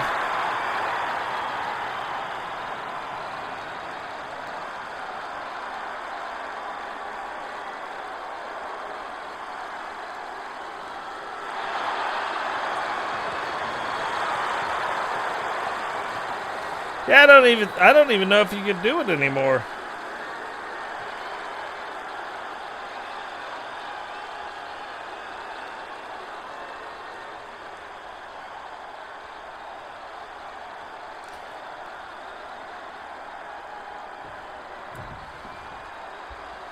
I don't even think you can promote yourself in GC Rock streams anymore, so.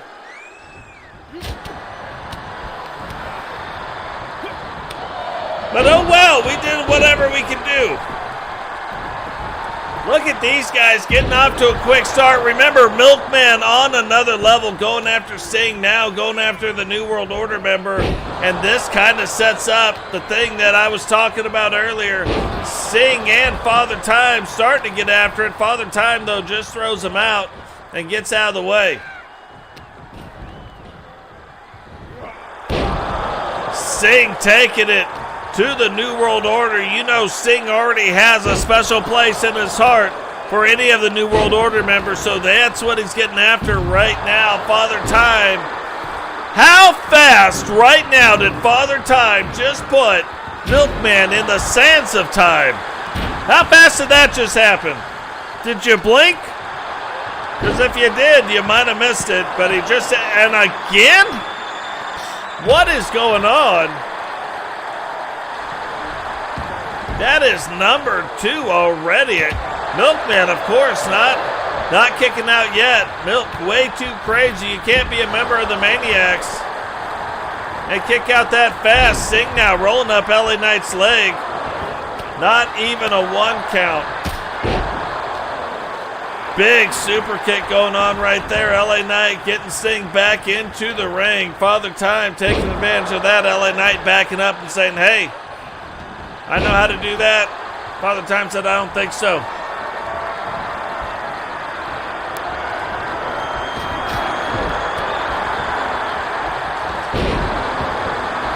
In the words of a famous poet, Jim Carrey, homie, don't play that.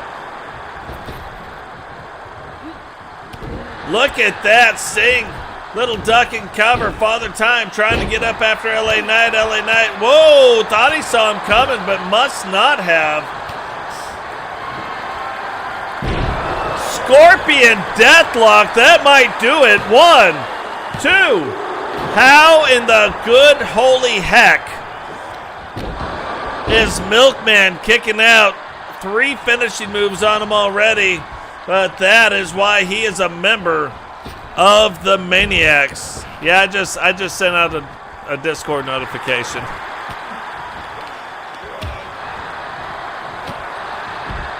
Father Time now on the outside going after the NWO. Milkman going after Sting.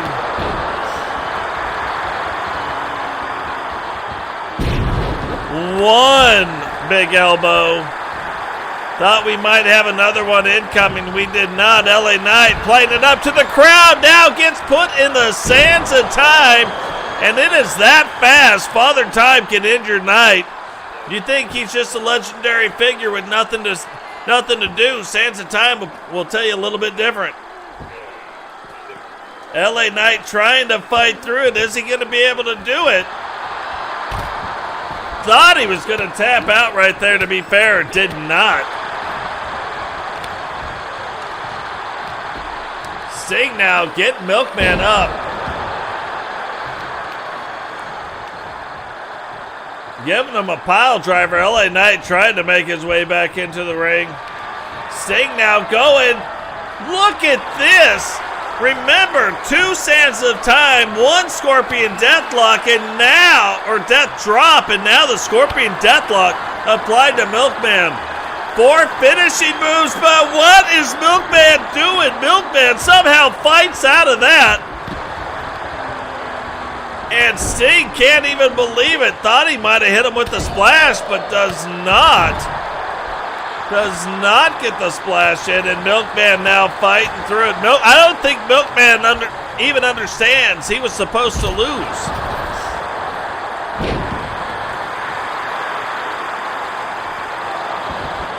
I was like, where's the referee at? That'll be another really neat thing in 2K24.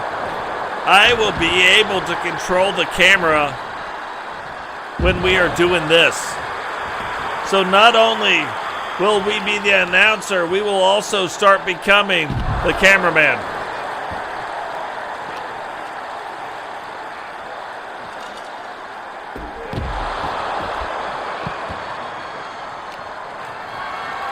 So LA Knight gets a pile driver from Sting. Sting gets out of the way of Father Time's attack. Milkman then gets back to his feet, and look at that. Father Time now rolling up the leg after that big stair shot. Not chair, but a stair shot. And here we go. LA Knight's finisher. Is that going to do it for Father Time?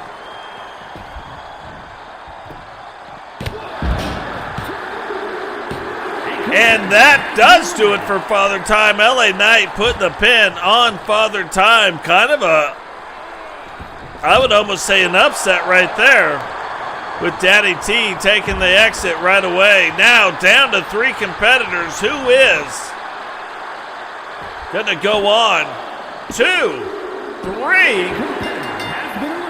LA Knight eliminates Milkman, and now Sting and LA Knight will be the 2 to move on to round 2.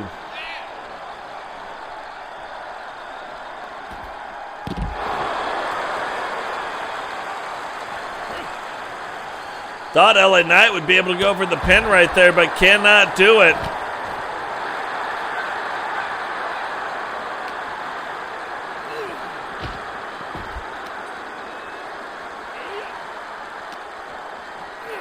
Now this is going to be quite a tough thing, because Sting finds extra motivation when fighting against the NWO.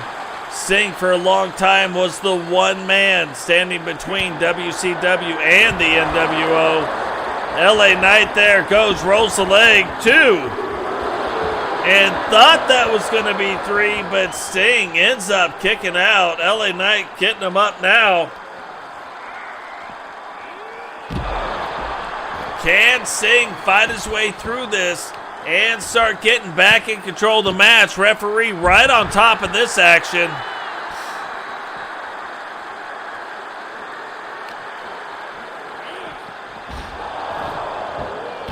And there that is.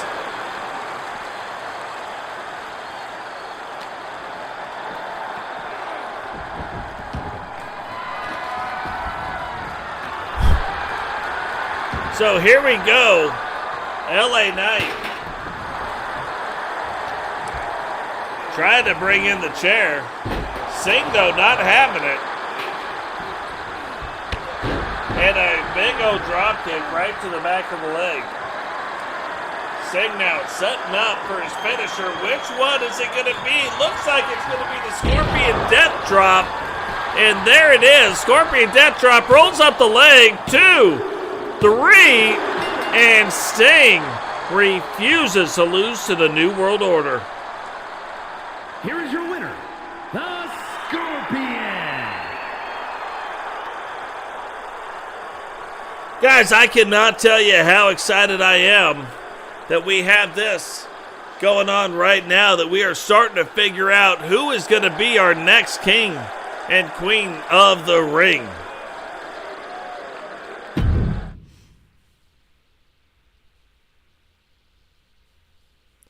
Yeah, we have been planning this for a long time. We have been doing things for quite some time, and now you're going to get to see every single wrestler, plus 5 special guest wrestlers in the WCW getting a chance to compete for their shot at becoming the king of the ring. Now, if one of those 5 special guests actually win in their matches, will they earn contracts to become members or wrestlers inside of WCW? That's what we're going to have to find out. We don't even know. One of the original members of the Bark Squad here, Miss Nashy. Falls Count Anywhere match. Making her way to the ring from Havana, Cuba, Latina sensation Isabella Ramon Gutierrez.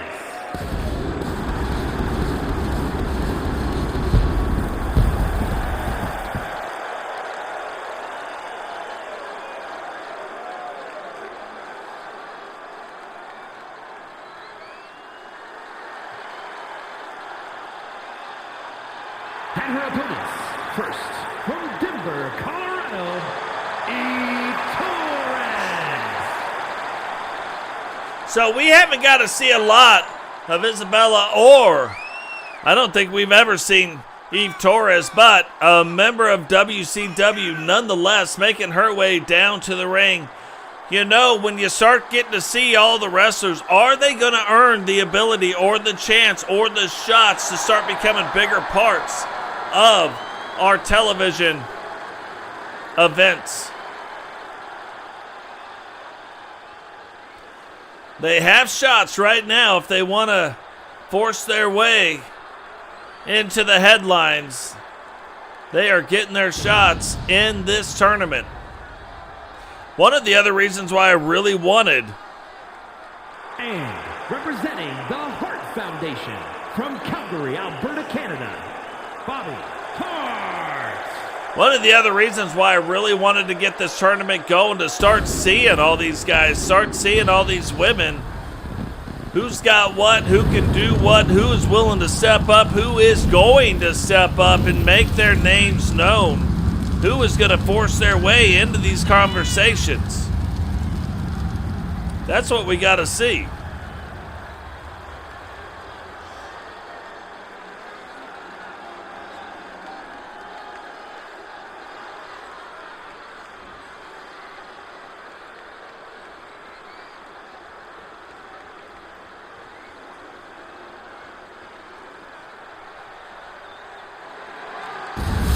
Look at that, Bobbi Hart.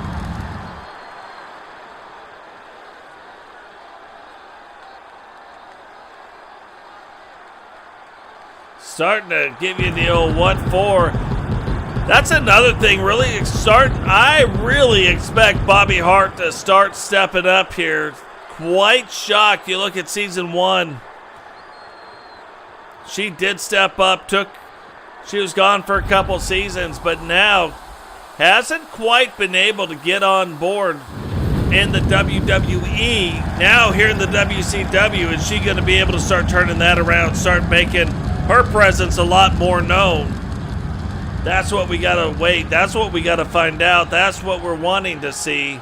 Crimson, on the other hand, has made herself very known, former world champion. Representing the Ministry of Darkness from the pits of hell, Crimson has already made her presence known.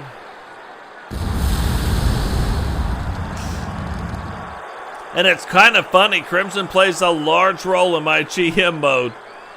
She is on another level.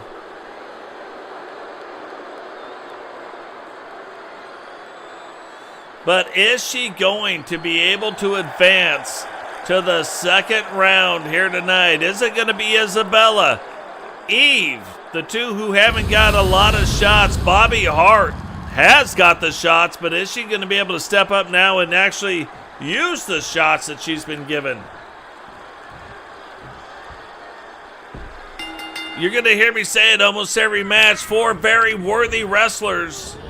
Are these wrestlers going to be able to do it? Are they going to be able to take the next step? Bobbi Hart already knocking the referee right the hell out. Even though Crimson is our largest female wrestler, that does not mean that she is slow. She is not slow, and you know, Eve's going to start finding this out, and it looks like she's trying right now to get that turned back around. Bobbi Hart in control inside the ring right now, playing it up to the crowd. But Isabella, again, one of those wrestlers who we have seen end a match quick. Eve Torres, probably the one that has the most experience, to be fair. Not the most training, but the most experience. You look at Crimson, the most power. Bobbi Hart, probably the most training.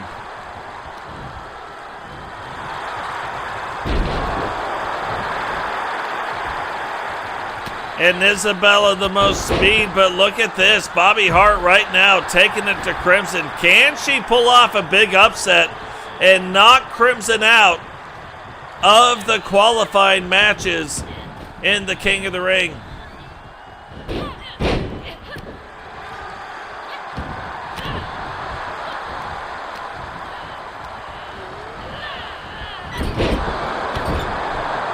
After the first round, we should be getting into one-on-one matches, but this is the qualifier to get into the tournament. Top 2 wrestlers in this match will go on. Crimson kicking out in 2. And you know what? I mean, honestly, Sentinel, I'd probably like to see that as well. I would like to see Bobbi Hart start to realize her potential. Look at that. I thought that would be a mistake. Takes that ladder, hits Crimson with it. Isabella picking up Eve. Big slam incoming now. Rolls up the leg. 1, 2. And Eve kicking out in 2. Bobbi Hart somehow using the momentum of Crimson against her. Getting her up in the air now. Rolling that leg. And that's a big slam on the inside. Don't know if you even saw it, but Eve's head hit that ladder. And I don't know, something we are going to want to start keeping an eye on. Is she going to be able to do it? Oh, look at that. That almost looked like a finishing type move right there. Eve now rolling up the leg. 1. And only a 1 count. Crimson getting out of what she was in. Double choke slam right there. Bobbi gets out. Isabella, though, ends up clearing out the entire ring. And then just gets herself in the wrong place at the wrong time.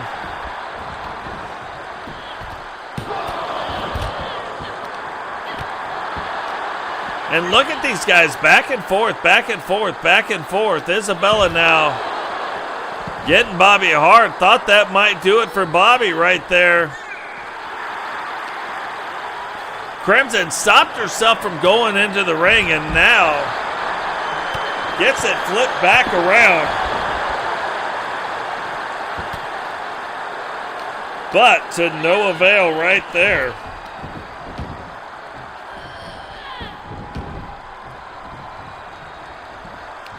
And takes her, picks her up, back down on the ground. To the ground now. She got to get down on the ground now. Tries to rope the leg. Referee way out of position. 2. And Isabel kicks out in 2.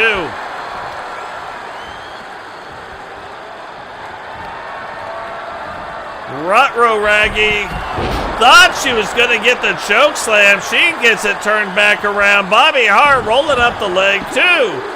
3, and Bobbi Hart eliminates Eve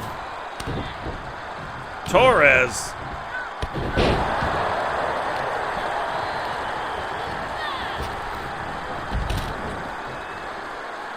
Bobbi Hart now going after Isabella. Crimson staying on her feet.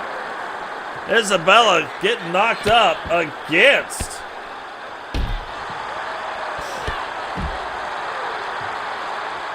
And that's where we start getting into it. Like, you start getting into things right now, yeah, referee can definitely play a role in it. But in a 3-way match, it is no telling what ends up happening.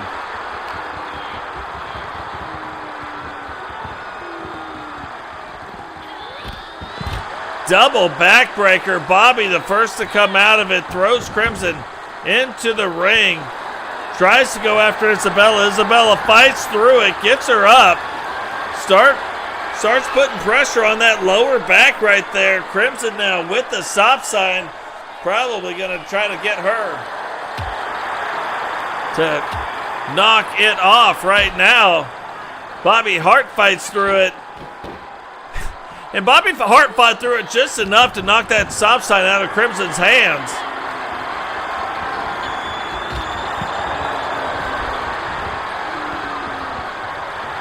Which is crazy.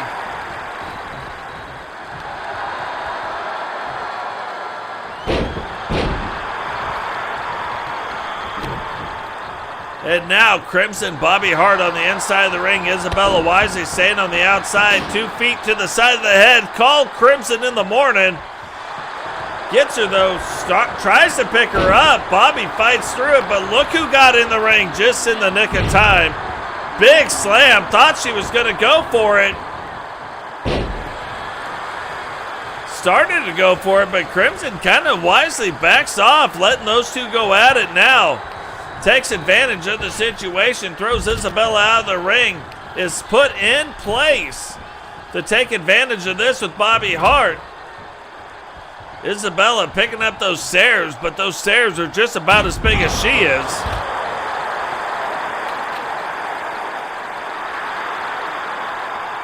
Crimson looks like she might be calling for it. Referee way out of position yet again.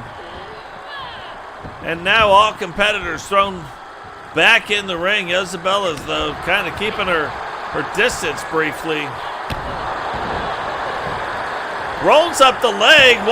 Bobbi Hart out in 1. Isabella right there taking advantage. Going against Crimson. And that is the kind of thing you got to do with Crimson. She is way too powerful to be taken lightly. So you gotta pick and choose your spots. Without a doubt. Backbreaker onto Isabella. Now Bobbi Hart backing up, looking like she was getting ready to do her finisher, but can't quite get her in position. Crimson going for the leg drop. Isabella gets out of the way. Bobbi Hart again looks like she's trying to get herself in position. Oh, DDT. That is right on top of the metal piece of that table. Thought that would do it.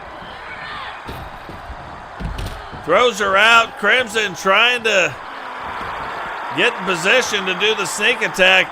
Finally actually gets herself in position to do the sneak attack. Isabella back to her feet. Sees Crimson coming. Throws her in the ring.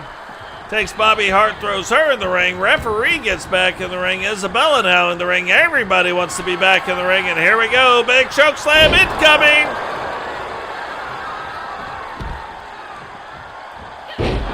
So got the choke slam. Bobbi wisely rolls out though. Crimson now looking like, after that side slam to Isabella, like she is going up to the top rope. Goes. Oh, that's got to do it. No way you get up from that.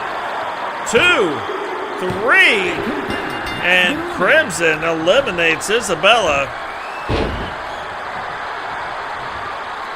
Bobbi Hart now trying to take advantage of some timing.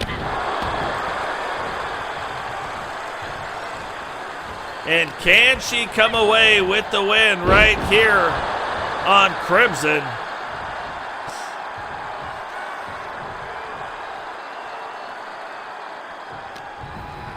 Can't quite get her in the right position, to be fair.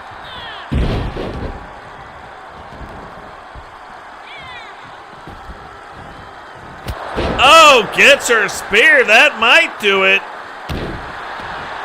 Hits the leg drop. Thought she was going to stay there for the pin. Does not. Plays it up to the crowd. Crimson still down on that table, though.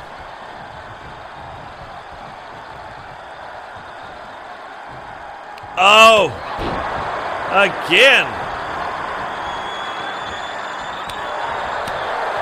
Thought she had it. Did not have it.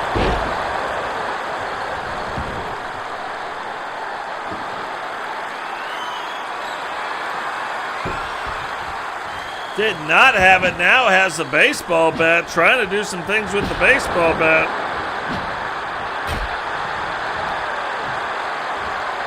And that might be all over.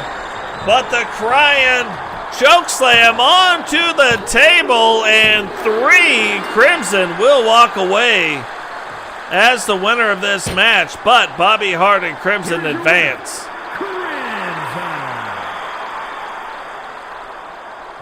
So Bobbi Hart and Crimson will advance in this match.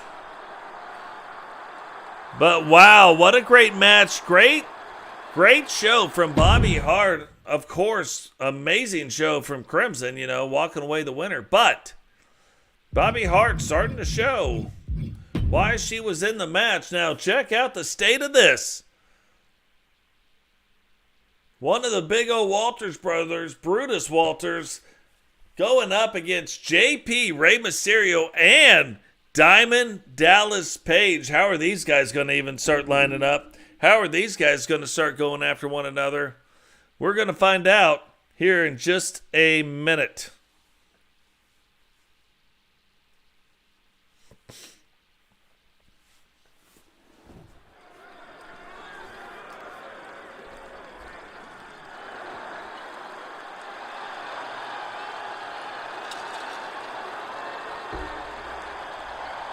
I agree. Bobbi definitely should have pinned her when she had the chance. Did not take advantage. And that's part of the problem. I think what we got to do is look at not just Angela Starr, but Bobbi Hart's finishers. Because while I love them, it is hard for them to set it up. Is a fatal four-way Falls Count Anywhere match. Making his way to the ring, representing the Luchadors. From San Diego, California, weighing in at 175 pounds, Rey Mysterio! Yeah, I think those two would have a lot better shot if their finishing moves were easier to set up. TJ's is hard to hit, but it is not hard to set up. Theirs is hard to set up because whatever it is, the person has to be on their feet, then they have to be so far back from, so that's why you'll see them backing up. Well, then they recover way too quick for them to even do it. So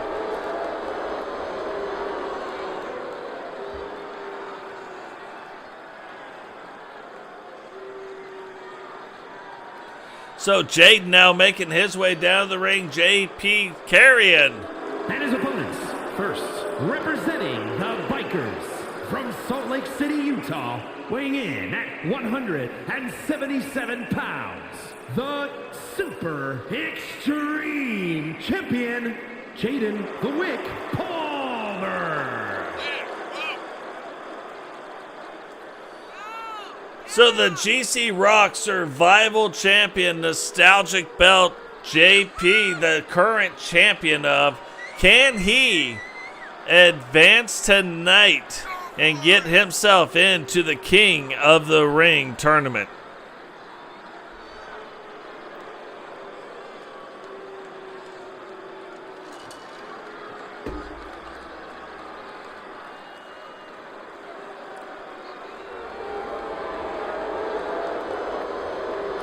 It'll be interesting to see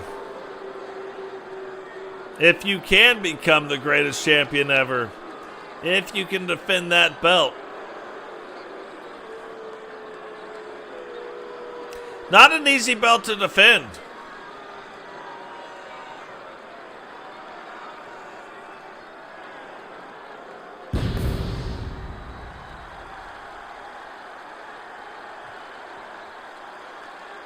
And representing the Disciples of the Apocalypse, standing at 7 feet tall, weighing in at 379 pounds, Headhunter Brutus Walters. The Headhunter Brutus Walters now.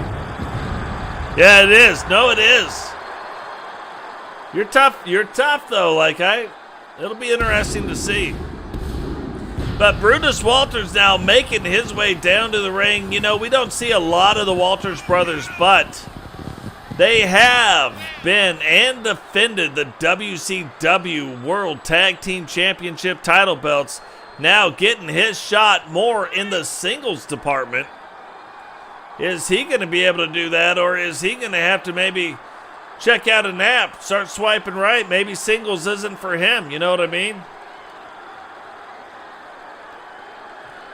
Maybe he doesn't know he doesn't have to be lonely at farmersonly.com.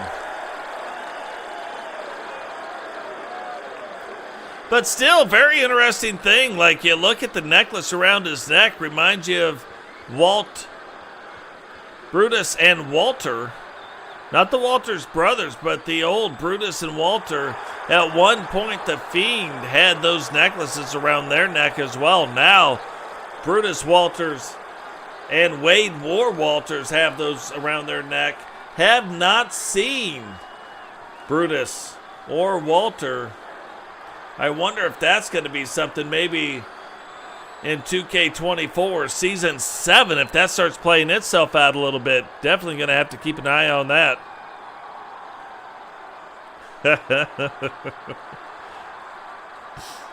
And from New Jersey, weighing in at 252 pounds, Diamond Dallas Page. DDP, the People's Champ, making his way, hardest working champion in wrestling, making his way down to the ring right now.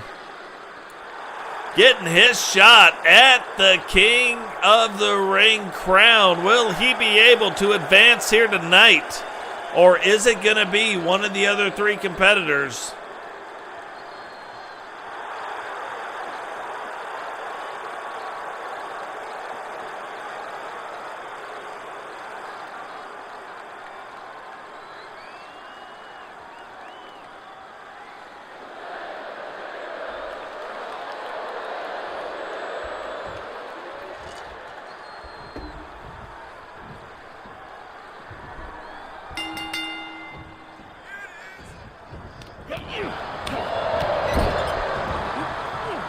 Getting off to kind of a quick start already. DDP rolling up the leg.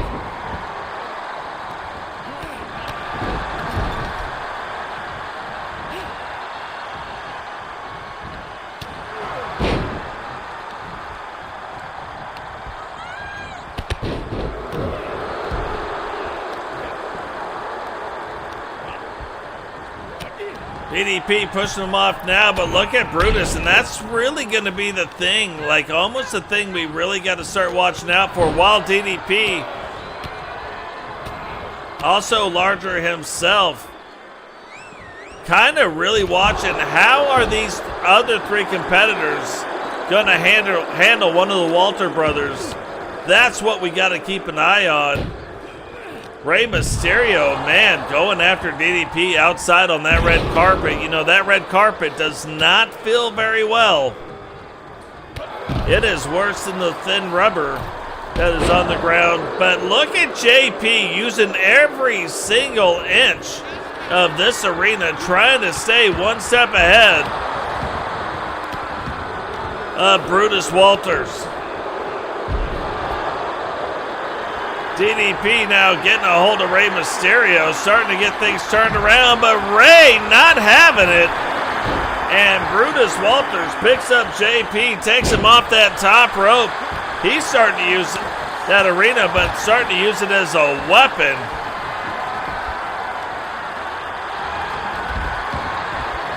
And JP wisely playing a little possum right now with the big guy.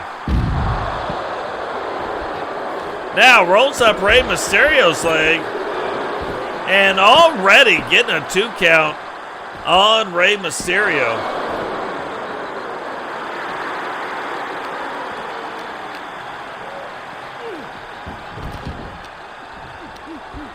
Here we go though, look at this. Rey and Brutus kind of facing up. JP trying to get something, DDP stopping them from getting it. Picks them back up, slams them back down. And a huge power bomb. DDP now calling for the diamond cutter. Is he going to actually put it on him? Whether he was or not, JP now letting the hands and the feet go, fighting through it. Looked like he tried to grab him, but JP again fights through it. And gets in a reverse DDT. Rey Mysterio moving a lot slower. JP moving slower. And they're like, hey, maybe we could try fighting some people our own size. But Brutus not having it. DDP probably not going to have it here in a second. But JP sees him coming. Throws DDP back in the ring. And look at that. chair shot right to the scunion of Rey Mysterio. Now rolling up the leg. 1, 2. And still only a 2 count on Rey Mysterio. DDP calling for the diamond cutter. JP flips him around, gets up, double kick right over to the head. Bark Squad gonna start barking here in just a second. How they're not barking, I have no idea. Rey rolls up the leg. 2, 1, 2, and 2 counts. 2 counts already on them.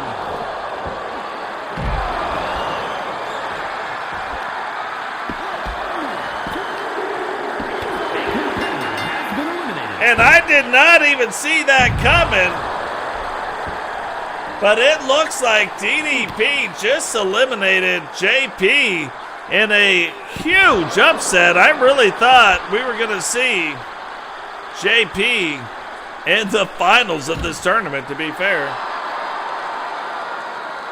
But that's okay. Maybe JP got bigger fish to fry. Look at that huge shot right there. Throws him into the thing, and Brutus starting to take control of this match. Even though they are on the outside, he is controlling both competitors very well. Throws him now into that. DDP gets over to Brutus. Tries to take him back around. Gets him in one of those side slam suplexes. Throws Rey into the walls, and now looks like he was solely facing on Brutus, but throws Brutus down. DDP still moving quite well for how deep into this match we've already gone. Big clothesline. Again, is he calling for the diamond cutter? Oh, looked like he was going for the diamond cutter, but Brutus catches him. Rey catches Brutus, now rolls up his leg. Big ol' ham hock, only a 1 count though, and a boot. What was that all a boot? That was a boot right to the side of his head. Hits him with one, gets him with the other now, takes him, rolls him up, throws him into the ring. Rey, though, I would call that a Hurricane Rana, but that was more like a Hurricane Rana. He was all over the place with that. 1. And DDP kicking out in 1.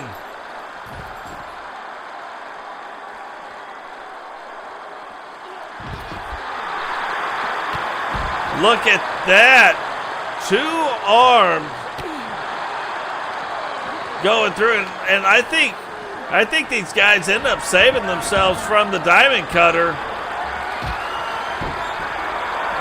But Brutus throws DDP into that side post. Rey rolls himself out the back. Is Brutus gonna go for the pin right here? No, just keeps throwing him into the sidewall. Rey knocks those stairs off, and now moving a little bit slow though, but trying to get over, get himself back into the fight. Catches Brutus, rolls him. 1, 2, 3, and I think Rey Mysterio completely caught Brutus off guard. So Rey Mysterio and DDP will advance in this tournament.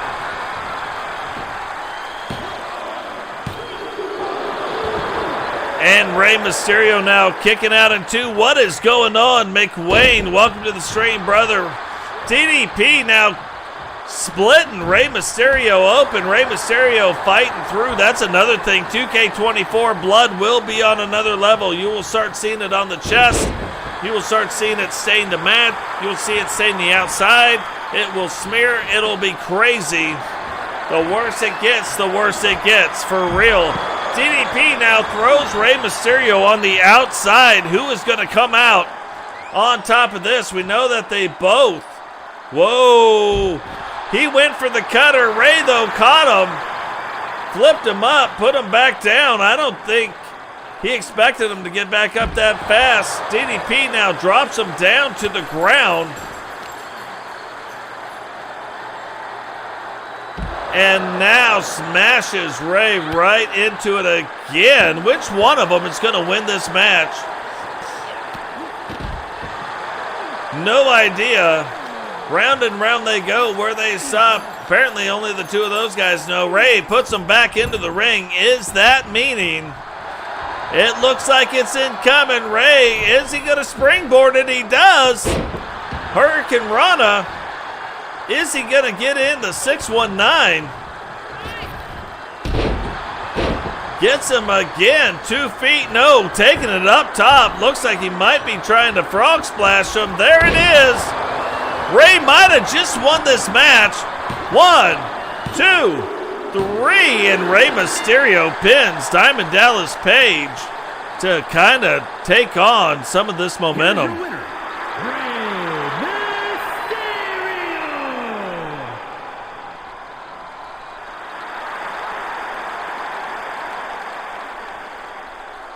We have gone through 9 matches. We are down to the last 5 matches of the evening.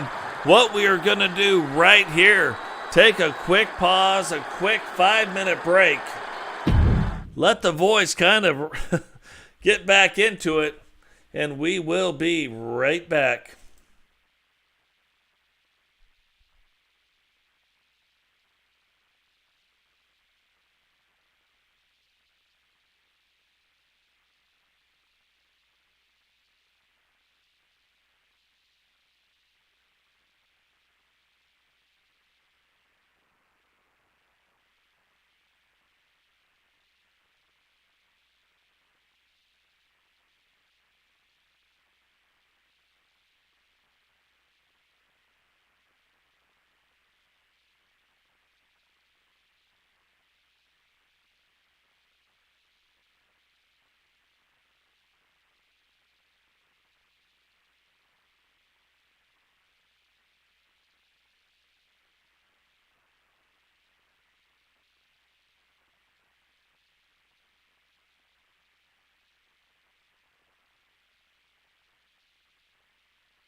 So here we go, back at it. Last 5 matches of the evening. Look at this, Pony Gumdage. Totes McGoats, current WCW World Champion Eddie Guerrero, and the son of Rick Steiner, nephew of Scott Steiner, Braun Breaker of the NWO.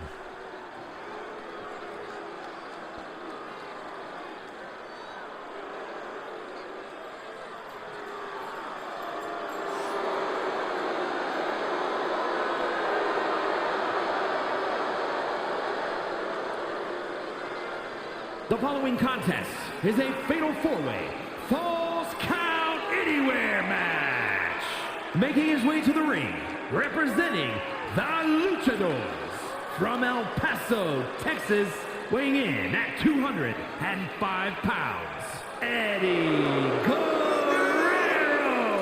Eddie Guerrero, Rey Mysterio, both one of the founding members of the LWO, both passing the torch to Angel now to lead the LWO, who then goes on, recruits Cecil Davis and Kempty Watson, now also members, the Hit Squad members of the LWO, and then Eddie and Ray go on to get back to doing what they're doing. So kind of set those guys on their path, pass the torch, and now they're moving on.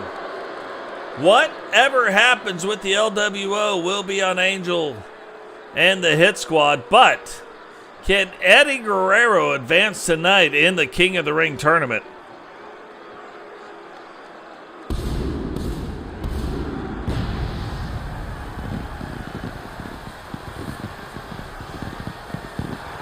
And his opponents, first, representing the Brain Busters from Greensboro, North Carolina, weighing in at 210 pounds, Pontarelli Goodmanson. Pony Gumdage making his way down to the ring.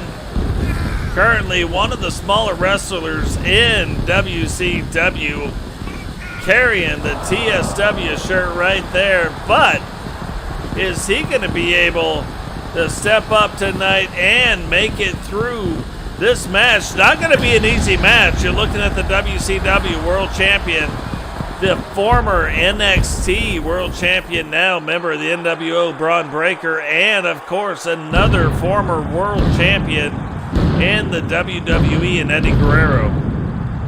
Not going to be an easy match to make it through, but can he make it and advance on to round number 2?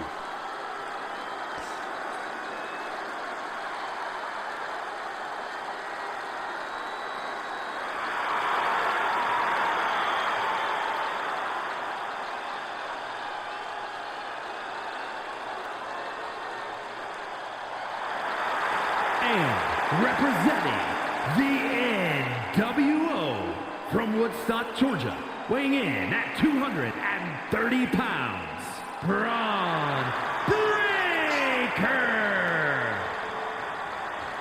So Braun Breaker, now member of the New World Order, actually stepped up in one of their last matches. When you look at faction versus faction, did not think he would come out on top, but came out on top, beating 2 members of the Clique to allow the NWO to go on and win that match. Is he going to be able to start taking that kind of success and parlaying this moving forward and gaining some momentum in this King of the Ring match?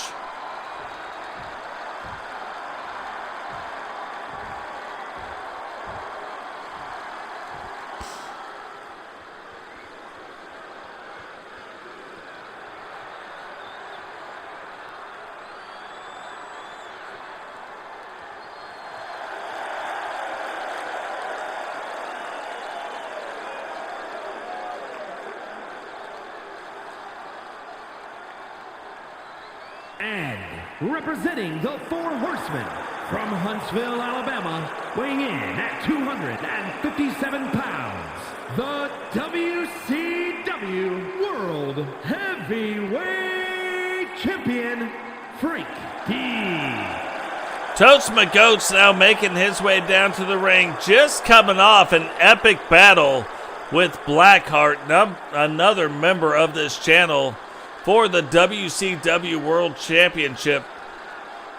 Ends up winning that, but is he going to be able to keep that going right now? Again, no title belts on the line, but is he going to be able to keep that going? Earlier tonight, we saw Rowdy make his way into it.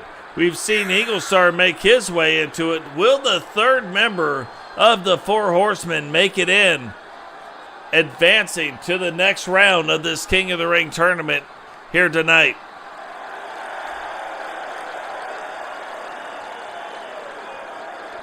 Also, Totes sporting the new logo.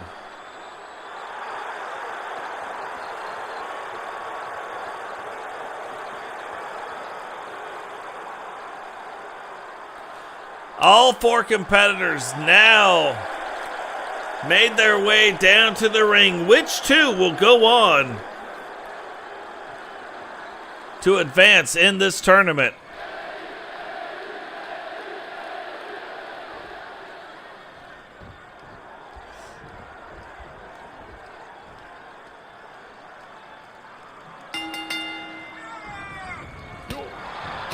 So here we go, Eddie Guerrero going right after Braun Breaker of the New World Order, but Pony not having it. Neither is Eddie. Eddie saw him coming, caught Pony right and dirty.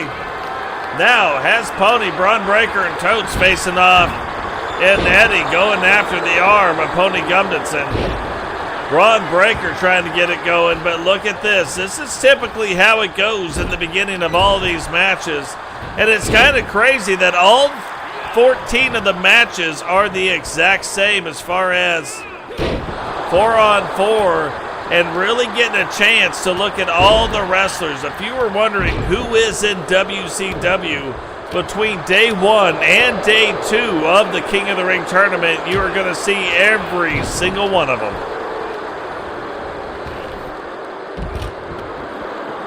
Pony now takes Braun, throws him to the outside, trying to clear off the stuff, but doesn't quite make it all the way through there.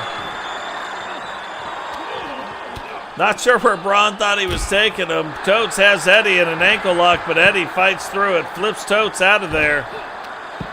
And Pony somehow saves Totes. Maybe not for a better fate, though. Gets him with a neck breaker.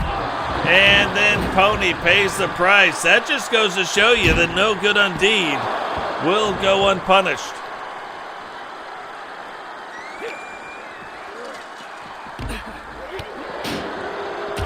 Totes making the fatal mistake with those stairs. Goes after the stairs and then immediately loses control of the match and takes a power bomb to boot. Oh, and right into that side post, right into that metal of the arena.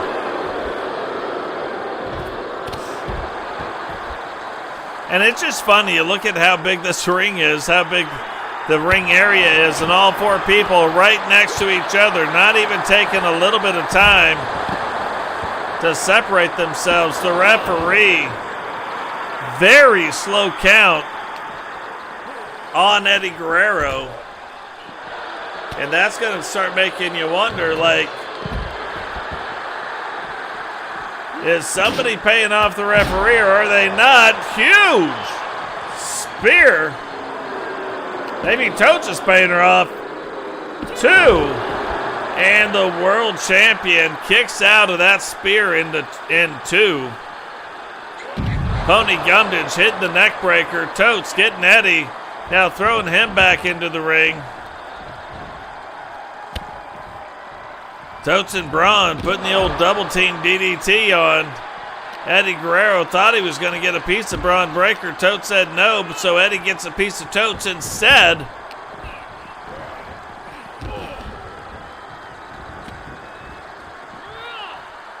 Pony picks him up. Braun sitting in the corner now. Eddie getting slammed down and with authority on Totes. Totes rolls up the leg. 1, 2. And only a 2 count on that. Big slam. That might do it for Pony right there. 1, 2, 3. And Breaker eliminates Pony right there. Now he's starting to see why he gets his name, Breaker. Because that was a big slam. Pony could not kick out of it. Totes trying to get back to his feet. Look at this. Eddie Guerrero still in the move of Totes McGoats and put the extraction on Totes McGoats, but Totes kicks out in 2, but still down. Eddie just on another level. Look at all these big slams, but Braun kicks out in 1. Braun now trying to get back to his feet. Eddie still maintaining control. Totes going, trying to get a weapon. Pulls out a chair, but Eddie kind of stops him. But look at this, Braun Breaker just swinging the chair. Finally, Eddie gets a piece of it, but Totes takes Eddie, then throws him into the ring. And Braun takes Totes, splits him open on the announce table. And now Totes starting to have some blood drip down his forehead. Which, to be fair, isn't uncommon for Totes. Totes ends up leaving most of his matches a little bit bloody. Eddie, though, right there, look at that. Ends up saving Totes. Totes lands awkward, but now Eddie putting Braun Breaker in the backpack submission hold.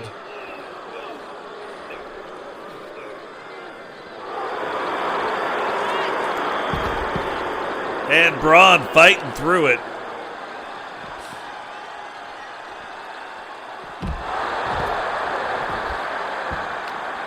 Totes picks him up, but look at this. Eddie fighting back. Eddie getting Totes, throwing him up into the ring, but going after the chair and Braun Breaker. Attacking Braun with the chair. Braun gets out of the way. Totes just saved him, though, from getting speared,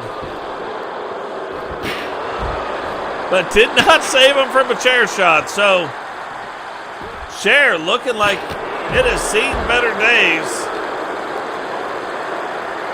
And look at that, Famouser didn't even know her, takes it, rolls up the leg. 1, not even a 1 count. So what is up with that? Don't even know.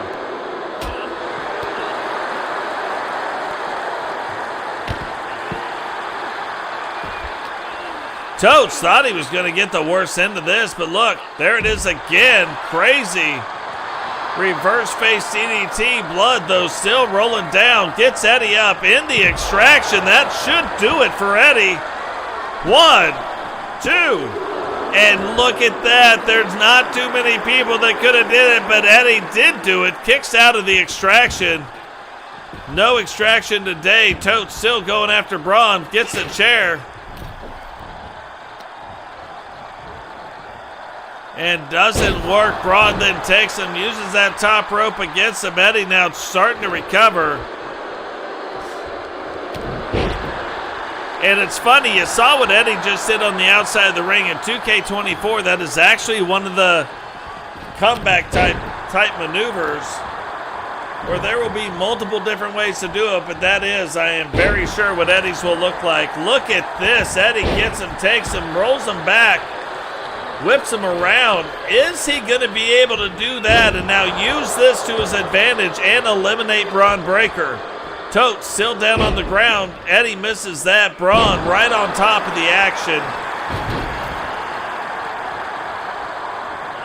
Thought he was going to go up top. Braun setting up for his finisher. Totes interrupts that.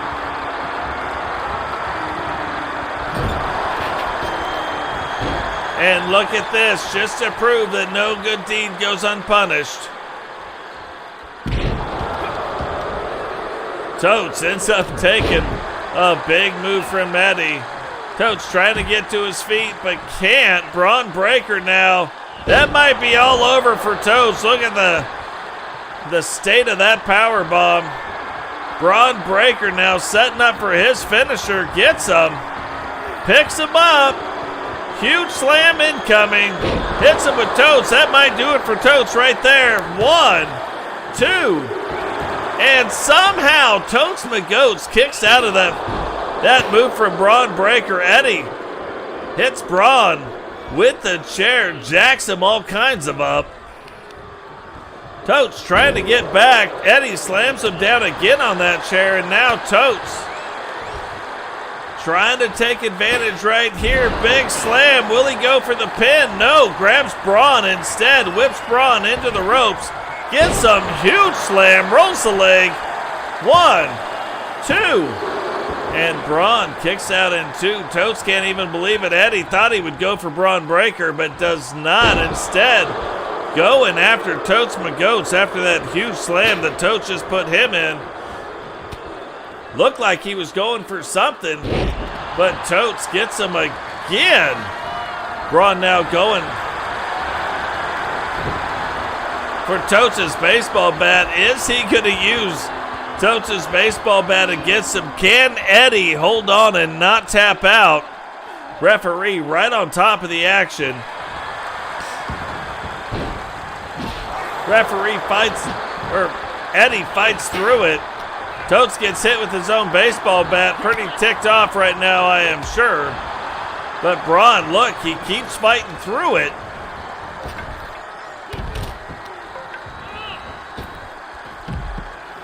And despite all the efforts, Eddie, last man standing right there. Here we go, picks him up. This is that weird submission hold. Is Totes going to tap out? Or will he be able to fight through it? Braun Breaker back in the ring, grabbing the chair. And Totes, Eddie, becomes the first to tap out an opponent and taps out Totes McGoats, the current WCW World Champion. Braun Breaker now getting set up, in position, takes Eddie, throws him back into the ring. And you gotta believe if Braun can hit this spear, that is gonna be it. He does hit the spear. Now goes, rolls up the leg. 1, 2, 3, but Braun Breaker and Eddie will advance to the next round. Here's your winner, Braun Breaker.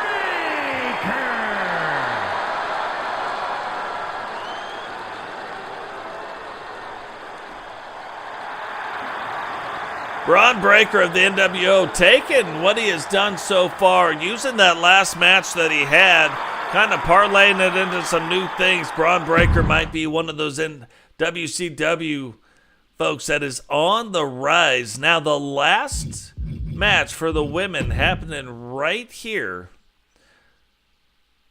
Gonna have Judge Julie Justice, Kylie Watson, the newest member of the Bike Squad, Kelly Kidman, and Jane, all going after the next round of the Queen of the Ring tournament.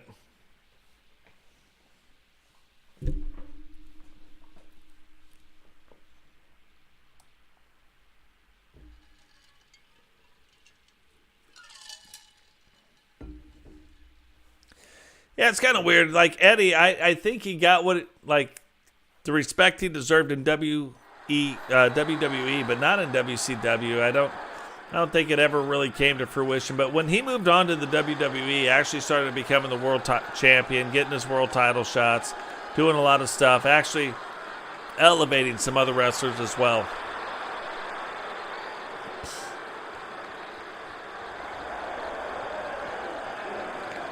The following is a fatal four-way Falls Count Anywhere match. Making her way to the ring, representing the Order from Leeds, England, the Universal Classic Champion, the Legend Killer, Jane. So Jane, current WWE Universal Divas Champion, that is one step below the Universal Championship, now making her way down to the ring. Will she be able, since becoming a member of the Order of the Phoenix, be able to advance on to the next round of the tournament?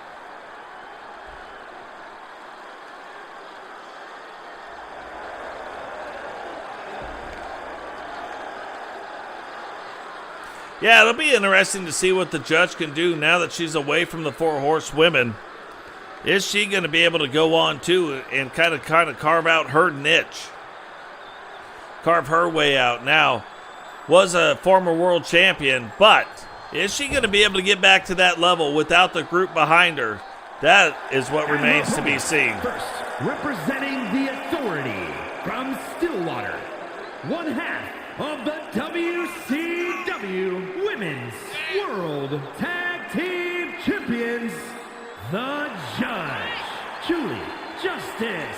It's crazy. I mean to change this part, like the entrance title, everything else is pretty cool, but actually change the title entrance, and I keep forgetting, and so we keep getting this entrance, which I don't think fits the personality, but regardless of that, that doesn't change how the person wrestles. So, Judge Julie Justice making her way down to the ring, one half of the current WCW Women's World Tag Team Champions. And representing the Bikers from the West Side, Girl Dynamite, Kelly Kidman.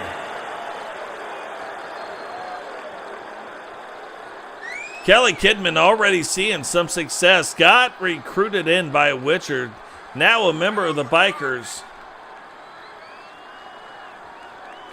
Will she be able to continue to have the same success she has seen so far? I don't see any reason why she wouldn't, but look, now you're facing two former world title holders.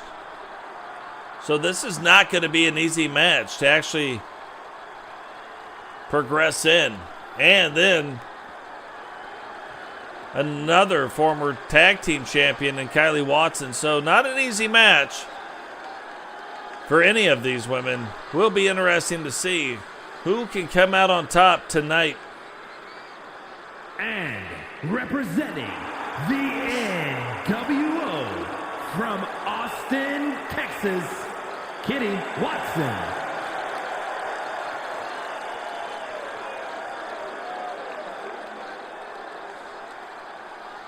So I haven't got to see a lot of Kylie since we've had the new face scan. Like it way better.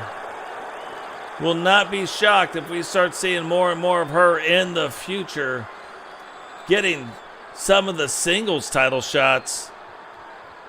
If you remember back too, she was like on her way to win a world championship.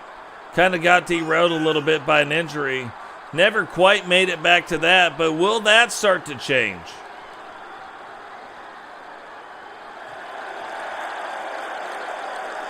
Yeah, this has been out of control. This is long. We're going on. We're getting ready to touch the third hour already. So, not too many shows. Most of them right around that 2-hour time mark. Little less, little more. But I'm talking by minutes. This has been on another level. Learned some lessons in this one, though, that we will take into the next one. So it'll be a little bit better.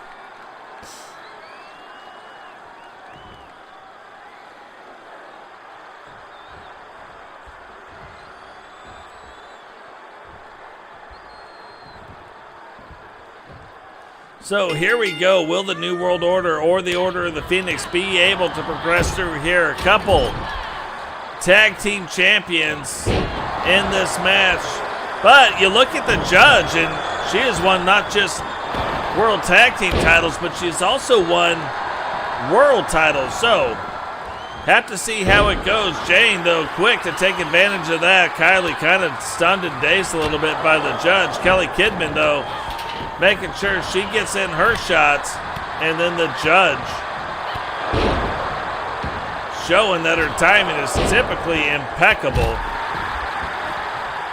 Can you even imagine You look at the size of some of these women, then you got the judge flying through the ropes to the outside, hitting you with the shoulder. That has got to be something that is really kind of match altering.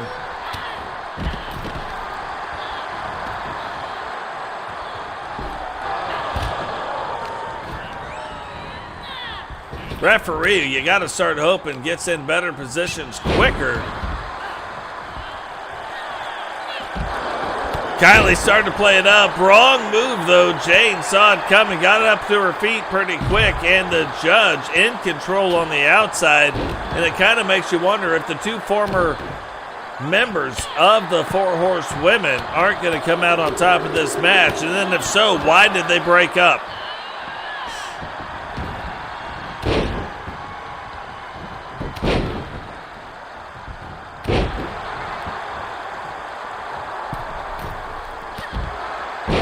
Interesting. Thought the judge was going to take it off that second rope. Jane sees her coming, hits her, knocks her down, and then takes Kelly Kidman, puts her in the helicopter, gets back to work over there. So Jane taking her shot here and there when she can get them, just to maybe gain an advantage where she can gain one.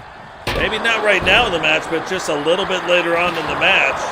Just kind of setting up some things. Kelly Kidman now fighting back. Getting Jane right there in a submission hold. But look at that. You got the figure probably 6. I don't even know what that is, but the figure 6, 7, 8, something like that, sitting on the inside of the ring. Kylie fights through it, though. Jane trying to fight through it, but gets thrown right into the pole. And now Triple J rolls up the leg. Not even a 1 count, and a 1 count for Kelly Kidman. So starting to progress along this match a little bit. Judge laughing at Kylie, but Kylie trying not to have it, but has to take it anyway because Kelly gets involved in the middle of that. Jane trying now to get back to her feet. Kylie Watson back on her feet,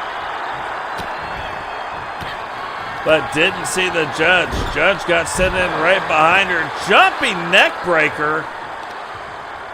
Thought she might have went for the pin right there, but instead takes a knee right to the side of the head. Stop sign right on top of the Scunny to Kylie. But Kylie getting it turned around quick.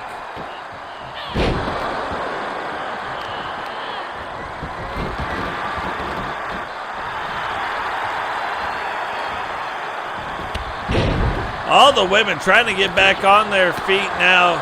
Kind of switched over a little bit. A little elbow coming in right there. Odd, like almost like a reverse backpack maneuver that Jane put on, and here we go. Last dance of Mary Jane gets Kelly Kidman in. It goes for the old nonchalant pin. Now 1, 2, 3, and you gotta love that. Any type of pin like that can happen, I am in. Kelly Kidman, though, getting pinned and eliminated by Jane.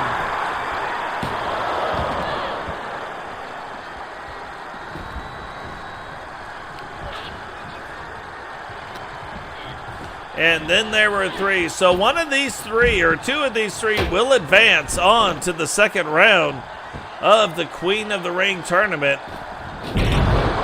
Jane gets Kylie up. Looked like the judge was going for like the super reverse kick. Jane fights through it though. And now the judge thought she was going to be setting up for it. Does not. Kylie gets back to her feet. Messes up the timing on that. Misses that. Gets blocked by the judge and then thrown outside. Jane trying to get back to her feet. But the judge waiting for her on the outside, throws her back to the inside. Kylie now back to her feet. Thought the judge was going to get in her finishing move. Kylie, though, fights through it, gives her an elbow right to the face.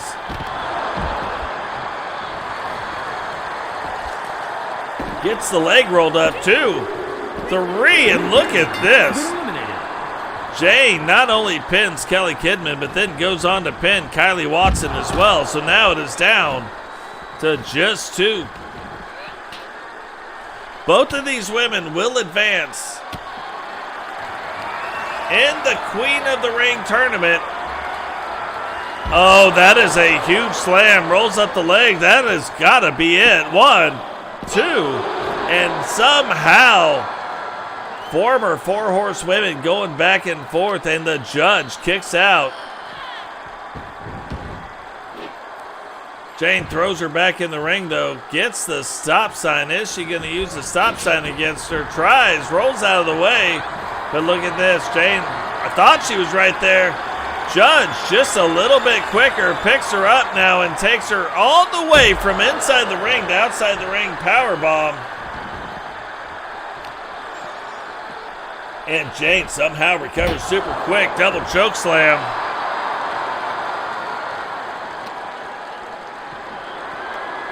Picks up the judge. Reverse neck breaker. Goes, rolls up the leg again. 1.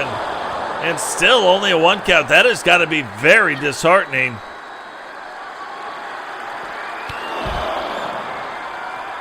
If you were Jane, you just put her through some of the best moves that you got. And still only a 1 count.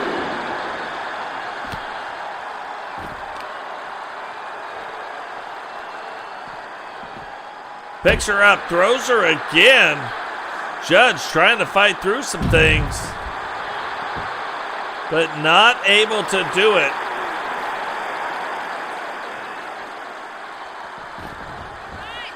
Jane gets back in the ring, finds that stop sign, thought the judge would be getting up by now, starts to get back to her feet, does. Jane stops her from hitting her, and almost got hit by that stop sign again, but the judge letting the hands and the feet go, picks her up, and slams her down, back of the head, hits that stop sign. Probably not how she meant to use it, but how she used it anyway.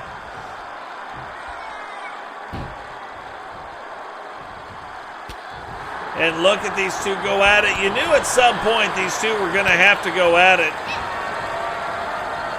Oh, there it is. Final judgment. Rolls up the leg. 1, 2. And Jane kicks out of the finisher right there. Judge still going back after it. Whips her over the ropes.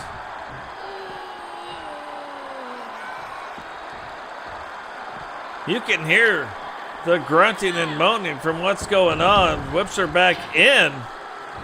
Can Jane take advantage of this? The judge picking up the stop sign. Jane trying to get back to her feet. Judge in. Swing and a miss. Strike 1, but no strike 2. Ends up hitting her with that, but a big boot. Here we go. This could set it up. Are we going to see the last dance?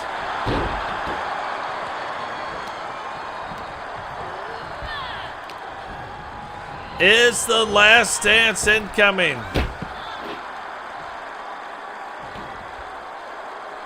Maybe not. Now taking that stop sign over. Goes roll, throws that stop sign, hits her with it. Thought she would try to go for a pin right here. Decides against it. Goes for it now. Referee clearly not paying attention. 2, 3. And Jane goes on to pin all 3 competitors, but both competitors will advance to round 2. The Legend Killer, Jane.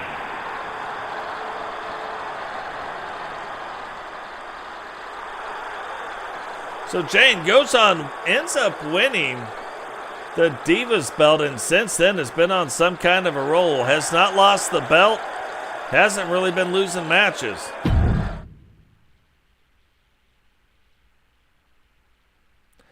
Last 3 matches of the evening, and all 3 matches for different reasons. Very interested in, but this match in particular, there are 4 big men in this match. There's a very good chance that possibly the ring doesn't make it out of this match.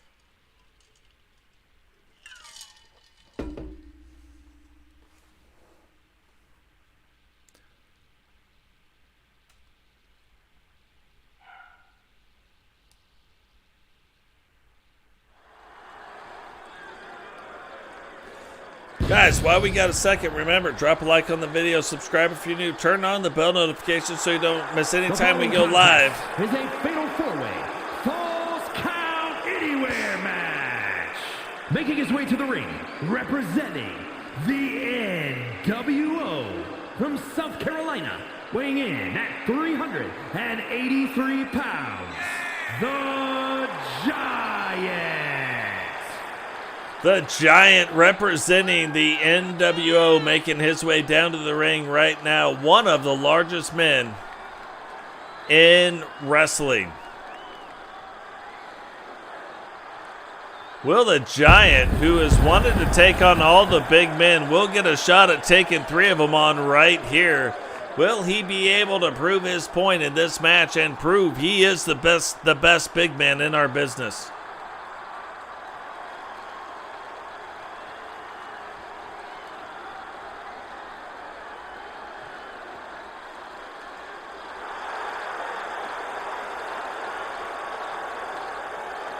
And his opponents, first representing the Powers of Pain from Authority Megacorp HQ, weighing in at 455 pounds, the Violator. Night Violator, the largest wrestler we have in WCW, even more than the Giant, now making his way down to the ring. How's the Giant going to take that on? Giant probably used to being the biggest man in wrestling, but now having to compete with Night Violator being the biggest.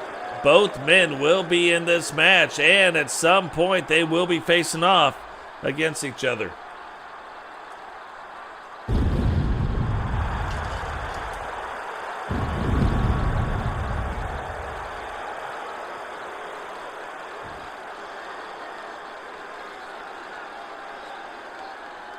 And from West Memphis, Arkansas, weighing in at 318 pounds, Psycho Seth. Psycho Sid Vicious now making his way down to the ring.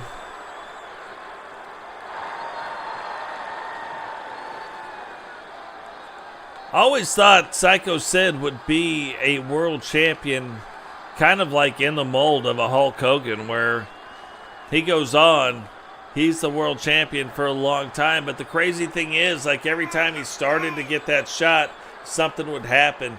They've got footage where Psycho Sid jumps off the top rope in WCW, goes to deliver just an armbar and snaps his shin, breaks his shin. So, yeah, absolutely rough. Always had the look, thought he had the attitude, think he had the head about him to do it, but just never quite panned out.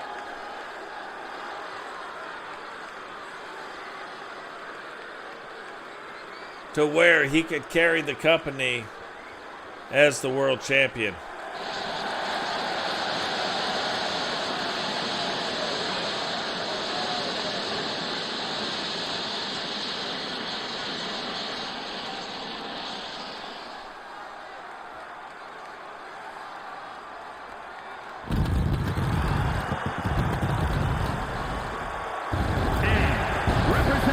The Disciples of the Apocalypse from the other side of darkness, weighing in at 393 pounds, Wade War Walters. Wade War Walters now making his way down to the ring. Kind of interesting. Brother does not get to advance into the thing. Actually ends up getting pinned by Rey Mysterio. Now, will he be able to move on to the next round of the tournament? When his brother was fighting, it was a couple very, very small guys, a medium-sized guy, but in this match, they're all big guys. So, will he be able to do that? Is he going to fare better against some of the larger men in wrestling?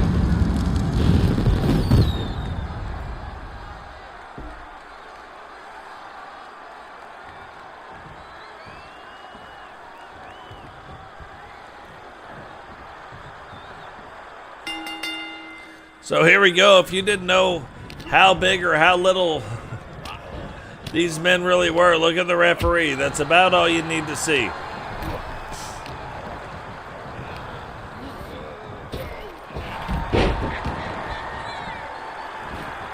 Night Violator already off to a quick start. Sid Vicious and the Giant getting after it. And you know the big men always go after the stairs. It doesn't even matter. It's like, you can tell them it's a mistake all the time. They're going after the stairs. Night Violator trying not to make it a mistake. And hits Wade with them a couple times. And now they can't get thrown into those. So, there's that.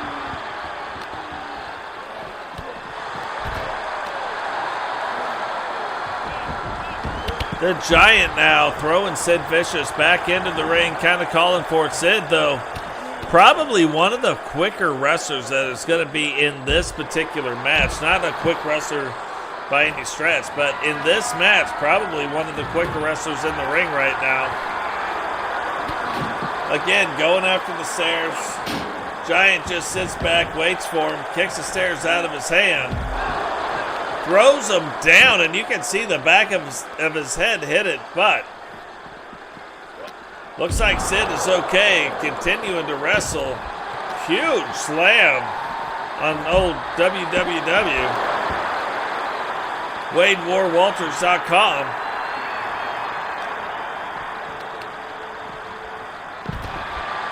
And Night Violator just going after, that's not his finishing move, but just going after these slams and getting the 1 count. Wade War Walters now taking the Giant inside the ring, and Night Violator fighting off Sid Vicious.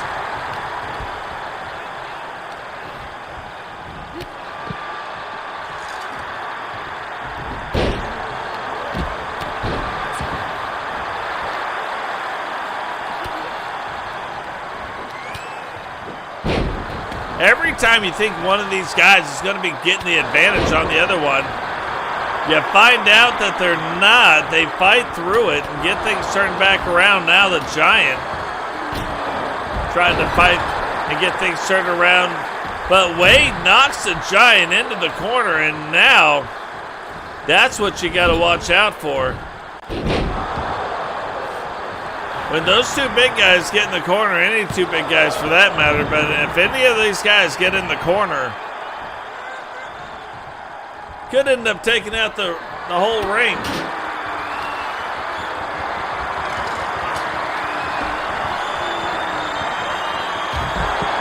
So there it is, powerbomb on the Giant, probably not even used to taking the powerbomb, but now gets powerbomb from the inside to the outside of the ring. Referee way out of position, but a 2 count. And 2 counts. The Giant, though, back to his feet. Sid Vicious maintains control of what's going on. Sid and the Giant throw those two guys in, and now they're getting ready to get after it. I was going to say, that was a big power bomb. Sid finally goes for the pin, too. And a 2 count. Thought we were going to get our first elimination of this match, but still only a 2 count onto him. Walters now grabs a sledgehammer. Helps out the Giant, but look at this. Giant immediately going after Wade War Walters because he has a sledgehammer. Sid's back up on his feet. Now going after Night Violator. Walters switching his focus over to the Giant. Rolls up the leg. 1, 2. And still only a 2 count. Night Violator now back up to his feet. Here we go. Violation time on to Sid Vicious. Rolls the leg. And you knew that wasn't going to last very long. Night Violator hits Sid Vicious with the violation and knocks out Psycho Sid.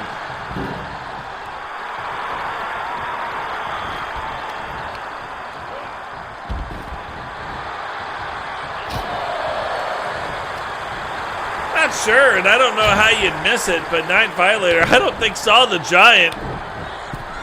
Hard to believe that the Giant was being blocked by the referee, but maybe that's what happened. Now, Wade goes for the pin, and look at that. Giant eliminated now.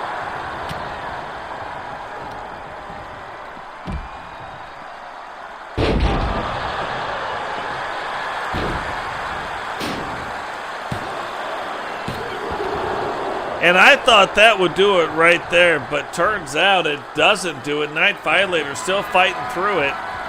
Picks him up. What goes up has to come down. Violation right on top of those stairs.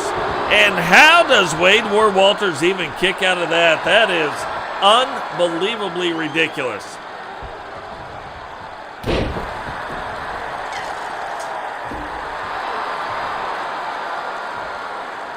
Violator starting to feel it. Looks like he was calling for it. Wade trying to get back to his feet. Spins out of the way. Look at that huge freight train running down those tracks. Picks up Night Violator, taking him in a bunch of different circles. Is he going to go for the pin? Thought he was. But Violator gets back up, picks him up, starting to take the sail out of his, or the winds out of his sail right there.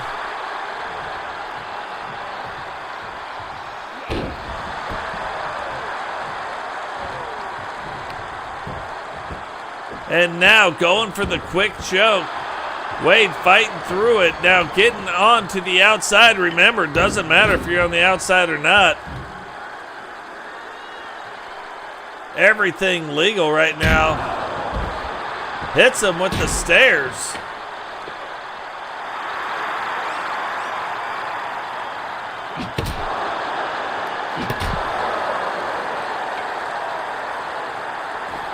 Now rolls up the leg. 1, 2, 3. And Night Violator comes away with the victory. Here is your winner, the Violator.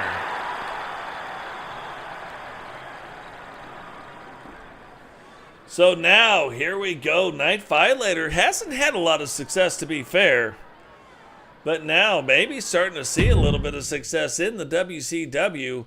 And we are down to our final 2 matches of the evening. The one that we were kind of waiting on to see what happens so that you can see the brand new Andrew Dubs is up right now. Falls Count Anywhere. We're going to see Strudel. We're going to see Andrew Dubs, Cody Rhodes, and Kurt Hennig, Mr. Perfect.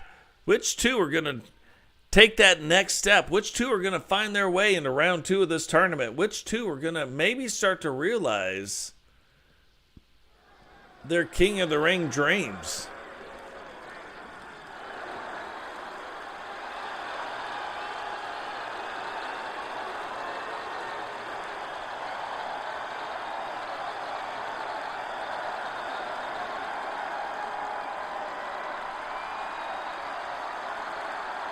What is going on, Grady? Welcome to the stream, brother. Made it. You made it to the last 2 matches. The following contest is a fatal 4-way Falls Count Anywhere match. Making his way to the ring from Atlanta, Georgia, weighing in at 220 pounds, the American Nightmare, Cody Rhodes. So you didn't miss a match that you were in, no. Every single WCW men's and women's wrestlers will be wrestling in this tournament. So there is 28 matches in the first round. This was the first 14 matches. This is day 1. The first 2, or the last 2 competitors standing in every single one is a fatal 4-way elimination match. So the last 2 will advance to round 2. So this is day 1 of the King of the Ring. It's going to be treated like not a pay-per-view, but like an additional show briefly. Because the problem is next week, we have Monday Nitro, Thursday Thunder, and then WrestleMania, where WCW wrestlers will be facing off against WWE wrestlers for the second time this season. And then we're back at it again. Nitro, And his opponent, Thunder, first from Toronto, Ontario, Canada, and King of the Ring, Day 2. 240 pounds, Andrew, the Villain, Dub. Andrew Dub's brand new look. Completely redesigned now, I will tell you this. All the pyro, all the entrance stuff, completely done by Andrew Dubs himself. Slightly changed his entrance attire and put a mask on him. Everything else all done by Dubs. So he took his original mask, changed it, but put the same design onto this mask. Designed a slightly different entrance attire. Left everything else the same, including the movesets, minus the finishers. The finishers have to be different. We're not having 95 finishers per wrestler. So, but, in everything that I tested, Dubs is hard to beat. So here we go with that.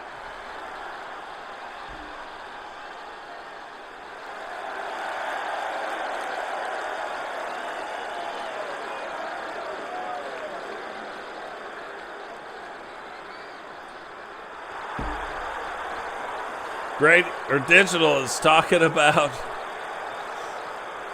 not talking about Dubs, he's talking about the referee in the last match. Representing the Prime Time Players from the good old USA, weighing in at 263 pounds, one half of the Fighting Tag Team Champions, Stone. So one of the nostalgia titles, the 8-man tag titles, only way to win that is in a tornado 4-way tag team title match, elimination. Not easy to win, that is for sure. But Strudel making his way down to the ring. Saw a lot of singles action early now, teamed up with Kamikaze Von Doom, or KVD as we call him. Is he going to start seeing some success, though, on that front?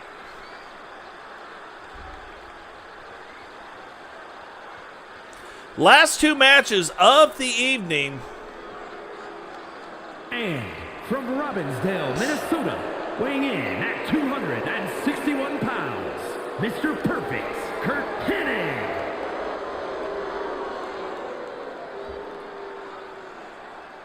Curt Hennig now making his way down to the ring. You know, he had been a member of the Four Horsemen very, very briefly. Member of the New World Order. But out here on his own right now, the Chosen One making his way down to the ring. Is he going to be able to start stepping up? Newly acquired by the WCW. Is he going to get in a position to start earning world title shots? U.S. title shots? Any title shots?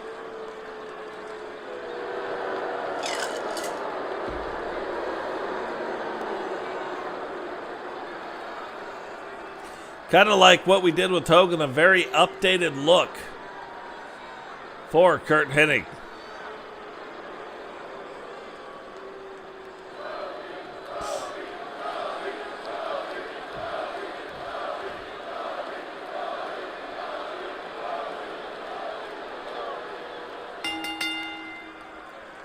So here we go. Curt Hennig, Andrew Dubs starting to face off. Strudel and Cody Rhodes facing off.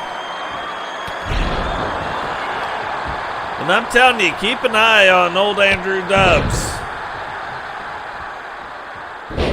He can do some stuff. Look at that move. I'm going to tell you right now, Cody Rhodes does that to me, that is going to end my night quick. But Mr. Perfect Curt Hennig sees him coming, caught him right dirty, and stays on top of that. Andrew Dubs grabbing that sledgehammer, taking it to Strudel. 1, 2, and already a 2 count there. 1 count on Strudel.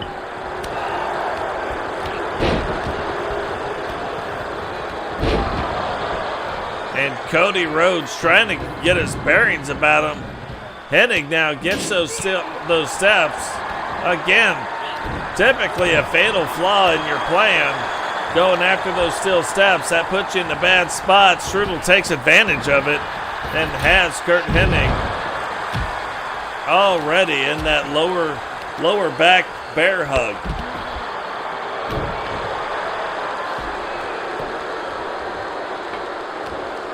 Cody Rhodes now trying to get back to his feet. So far, not having the best match. Andrew Dubs letting the hands go. And Dubs will have some moves in this match, I am sure, that you just have not seen yet. Cody now using the Bose to get back in this game. And I'm not talking about Bose earphones. I'm talking about the old elbows.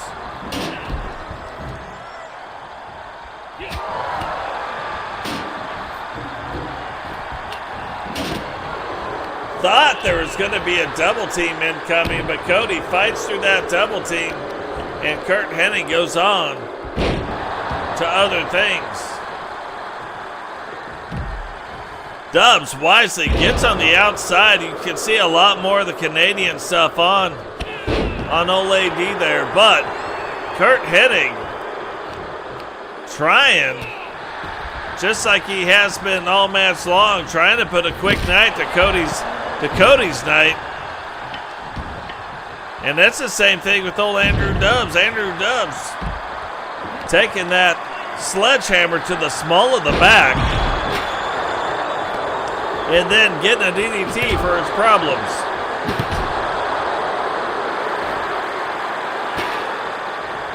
Cody finally stops the onslaught with that. Throws Curt Hennig up against the table. Andrew Dubs gets out of the way, but look at that super kick. And then takes a shin right to the back of the head. Dubs letting the hands go. Cody Rhodes letting the missile drop kicks go. Curt Hennig showing you that one good drop kick deserves another, and he does the same thing too, though. Cody Rhodes fighting out of it. Strudel picks him up. What a crazy slam that was. And there it is. The Crossroads now rolls up Curt Hennig. 1, 2, 3. And Cody Rhodes eliminates Mr. Perfect with the Crossroads.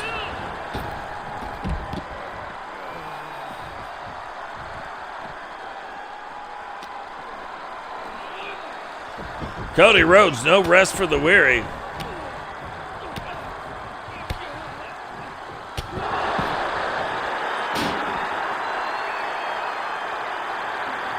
Andrew Dubs getting set up. Sees Strudel coming. Strudel tries to kick him. Dubs stops that from happening. Throws him on the ground. And then gets right up after that arm. Cody jumps on the other side. Dubs sitting there waiting on him though.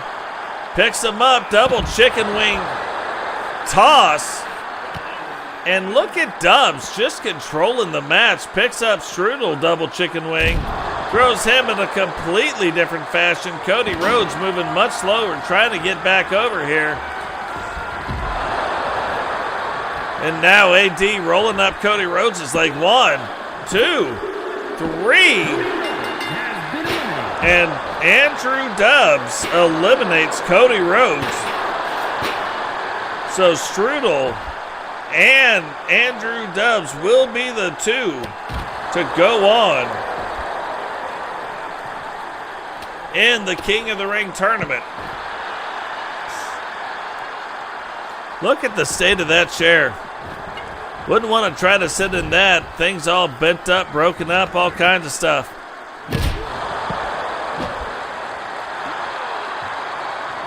What message is the Sentinel retracting right now?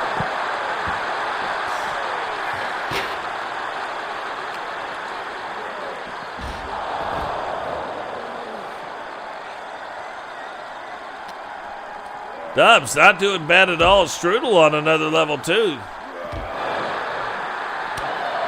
You know, you start putting title belts on people, and that 8-man tag match, hard match to win. Now Strudel goes, rolls up the leg. 1, 2, 3.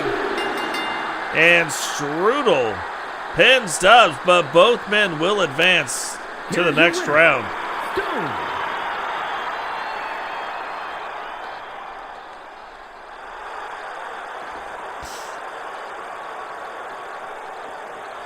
It is so funny you say that, Sentinel, because I thought the same thing. Every time I tested out Andrew Dubs, I'm like, JP and Dubs, that would be a hell of a match.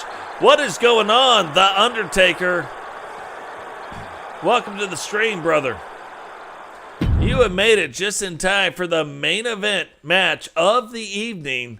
Billy Kidman, Chris Jericho, Max Finnig, and KVD, Kamikaze Von Doom, will finish it up for day one in this King of the Ring tournament. You know, the other thing is we have got outdoor arenas now made for Monday Nitro and Thursday Thunder. We've made a couple other alternate arenas for those. So we're going to start seeing some different arenas. Not the same exact arena. Similar, but different venues, different places to be. Guys, if you are just joining us and you don't quite know what we do, I make all the title belts. I make most of the wrestlers. I make the arenas. I write the storylines. I turn off the commentators. I let the computer control the wrestlers. And I announce live as you see it, I see it. No practice involved. Nothing to practice. What you see is what you get. Live commentary. I don't think anybody else on YouTube does this. Not this way. So make sure you drop a like on the video, subscribe if you're new, and turn on the bell notifications. Four-way Falls Count Anywhere match. Making his way to the ring, representing the Primetime Players from Staten Island, New York, weighing in at 215 pounds, one half of the Fighting Tag Team Champions, KVD. So Kamikaze Von Doom, his tag team partner, just won the last match. Is KVD going to be able to take the next step in the King and Queen of the Ring tournament? That we will have to check out right now.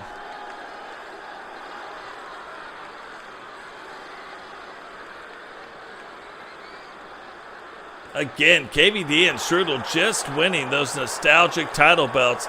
That goes all the way back to season 1. But even though they're not official belts of our WCW Universe mode, we do have a few nostalgic belts that are fun to keep around, and that is one of them.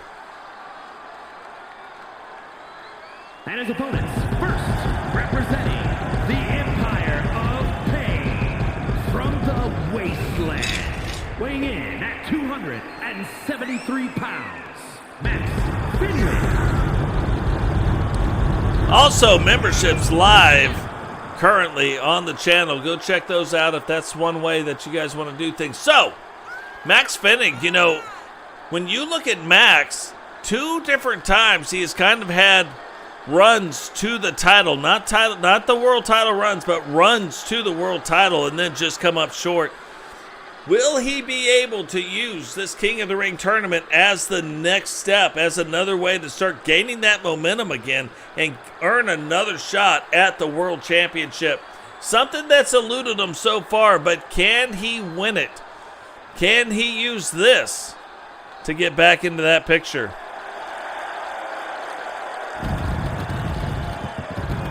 And representing the Hart Foundation, from Winnipeg, Manitoba, Canada, weighing in at 233 pounds, Chris Jericho.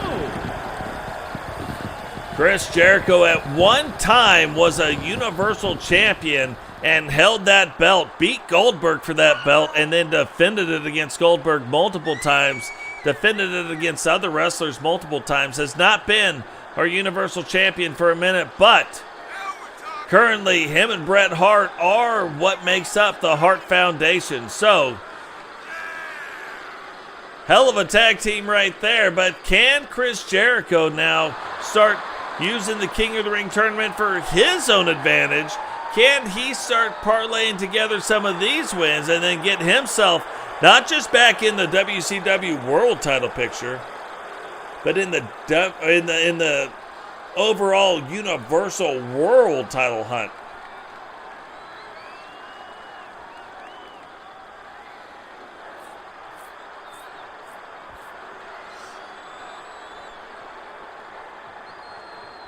And from New York, weighing in at 196 pounds, Billy Kidman. Billy Kidman, you know, in the original WCW, plenty of traction, cruiserweight champion, all of it, right? Kind of a member of the Ravens flock on and off. Kind of, though, one of the few of the Ravens flock to go on and grow into something else. Now, in the brand new WCW, has not been able to gain the traction so far. But tonight, again, these are one of those matches in the main event. Can he use this to start putting himself in position to get after these title belts again? Billy Kidman, Max Fennig going after it tonight. Last match of the evening, the main event. So remember, drop a like on the video, subscribe if you're new, turn on the bell notification so you don't miss any time we go live, share the video.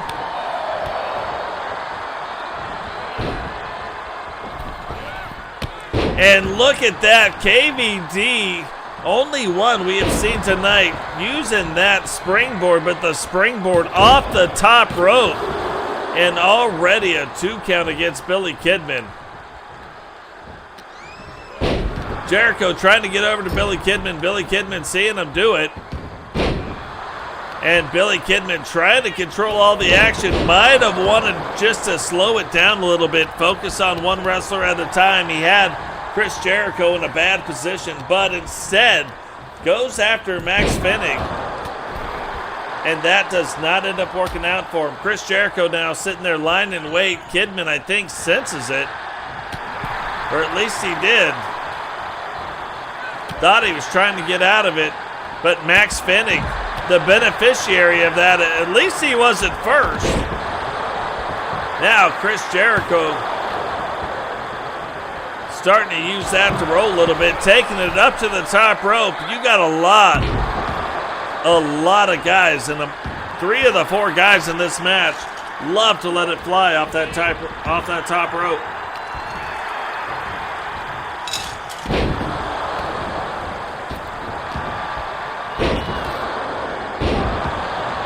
Look at that, Billy Kidman starting to get around. Took a kick from KVD, but stopped it. Now KVD fighting through it as well. Max Fennig still on the ground. Chris Jericho rolls outside. Trying to get things going back again.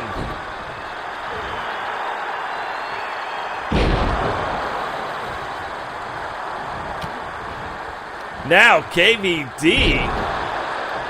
What in the goodness graciousness was that? Max rolling up the leg, already getting a 2 count on Jericho. A little bit surprised at that, but Max slowing it down. Not sure I would want to slow it down. I'd want to keep my foot on the gas. And Max trying to control the ring right now, clearing the ring out. Billy Kidman going, getting a stop sign. Kamikaze Von Doom on the outside. Doesn't see it coming. Takes a stop sign right to the back of the old Scunion. Fennig now whips him into the ropes. And Kidman trying to take advantage. Jericho trying to take advantage, but you got to be careful. Max could turn some stuff around on you quick. Look at this. 1 power bomb inside, 2 power bombs.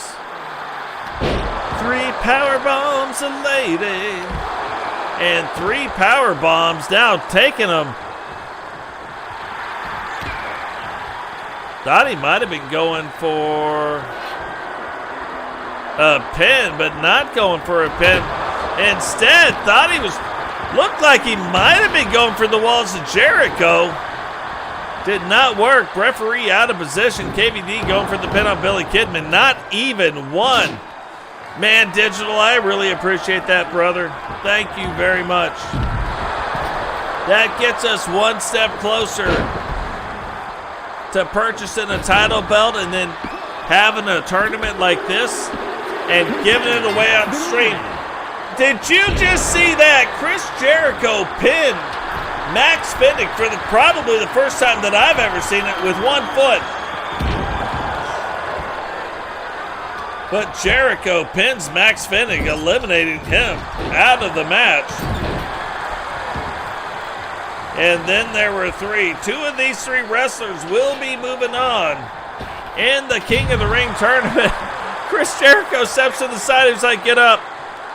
What are you doing there? Oh! Trying to get KVD in the walls of Jericho. Billy Kidman backing off a little bit, waiting to see what transpires here. Down to 3 wrestlers for the evening. Main event going on right now. Chris Jericho has KVD, but KVD fights through the walls of Jericho, flips him around. Referee, he's on top of that one, and only gets a 1 count. Just to prove that no good deed goes unpunished again. Probably the 5th time we've learned this lesson tonight.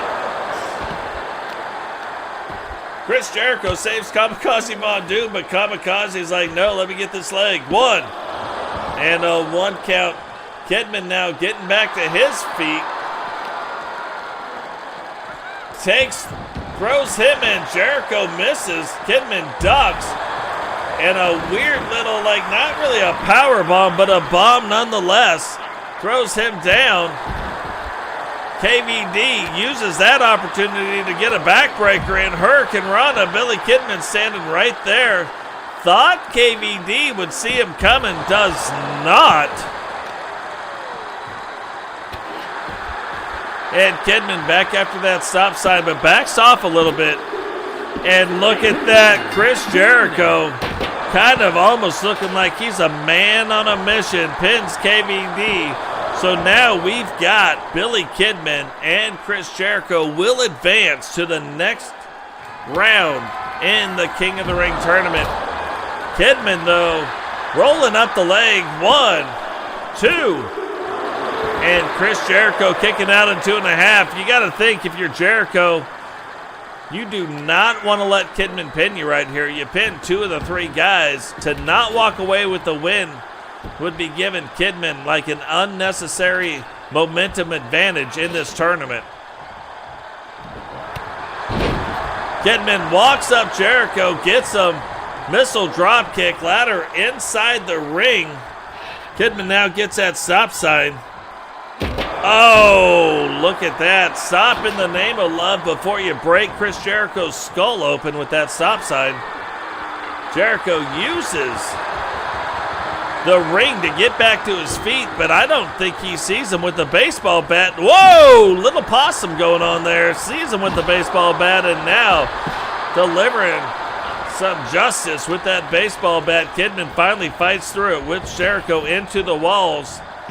Gets him, throws him up, and Jericho lands face first, chest first, right on that ladder. Typically a mistake right here going after these steps. Billy Kidman sees him doing it, gets him out, follows out with him.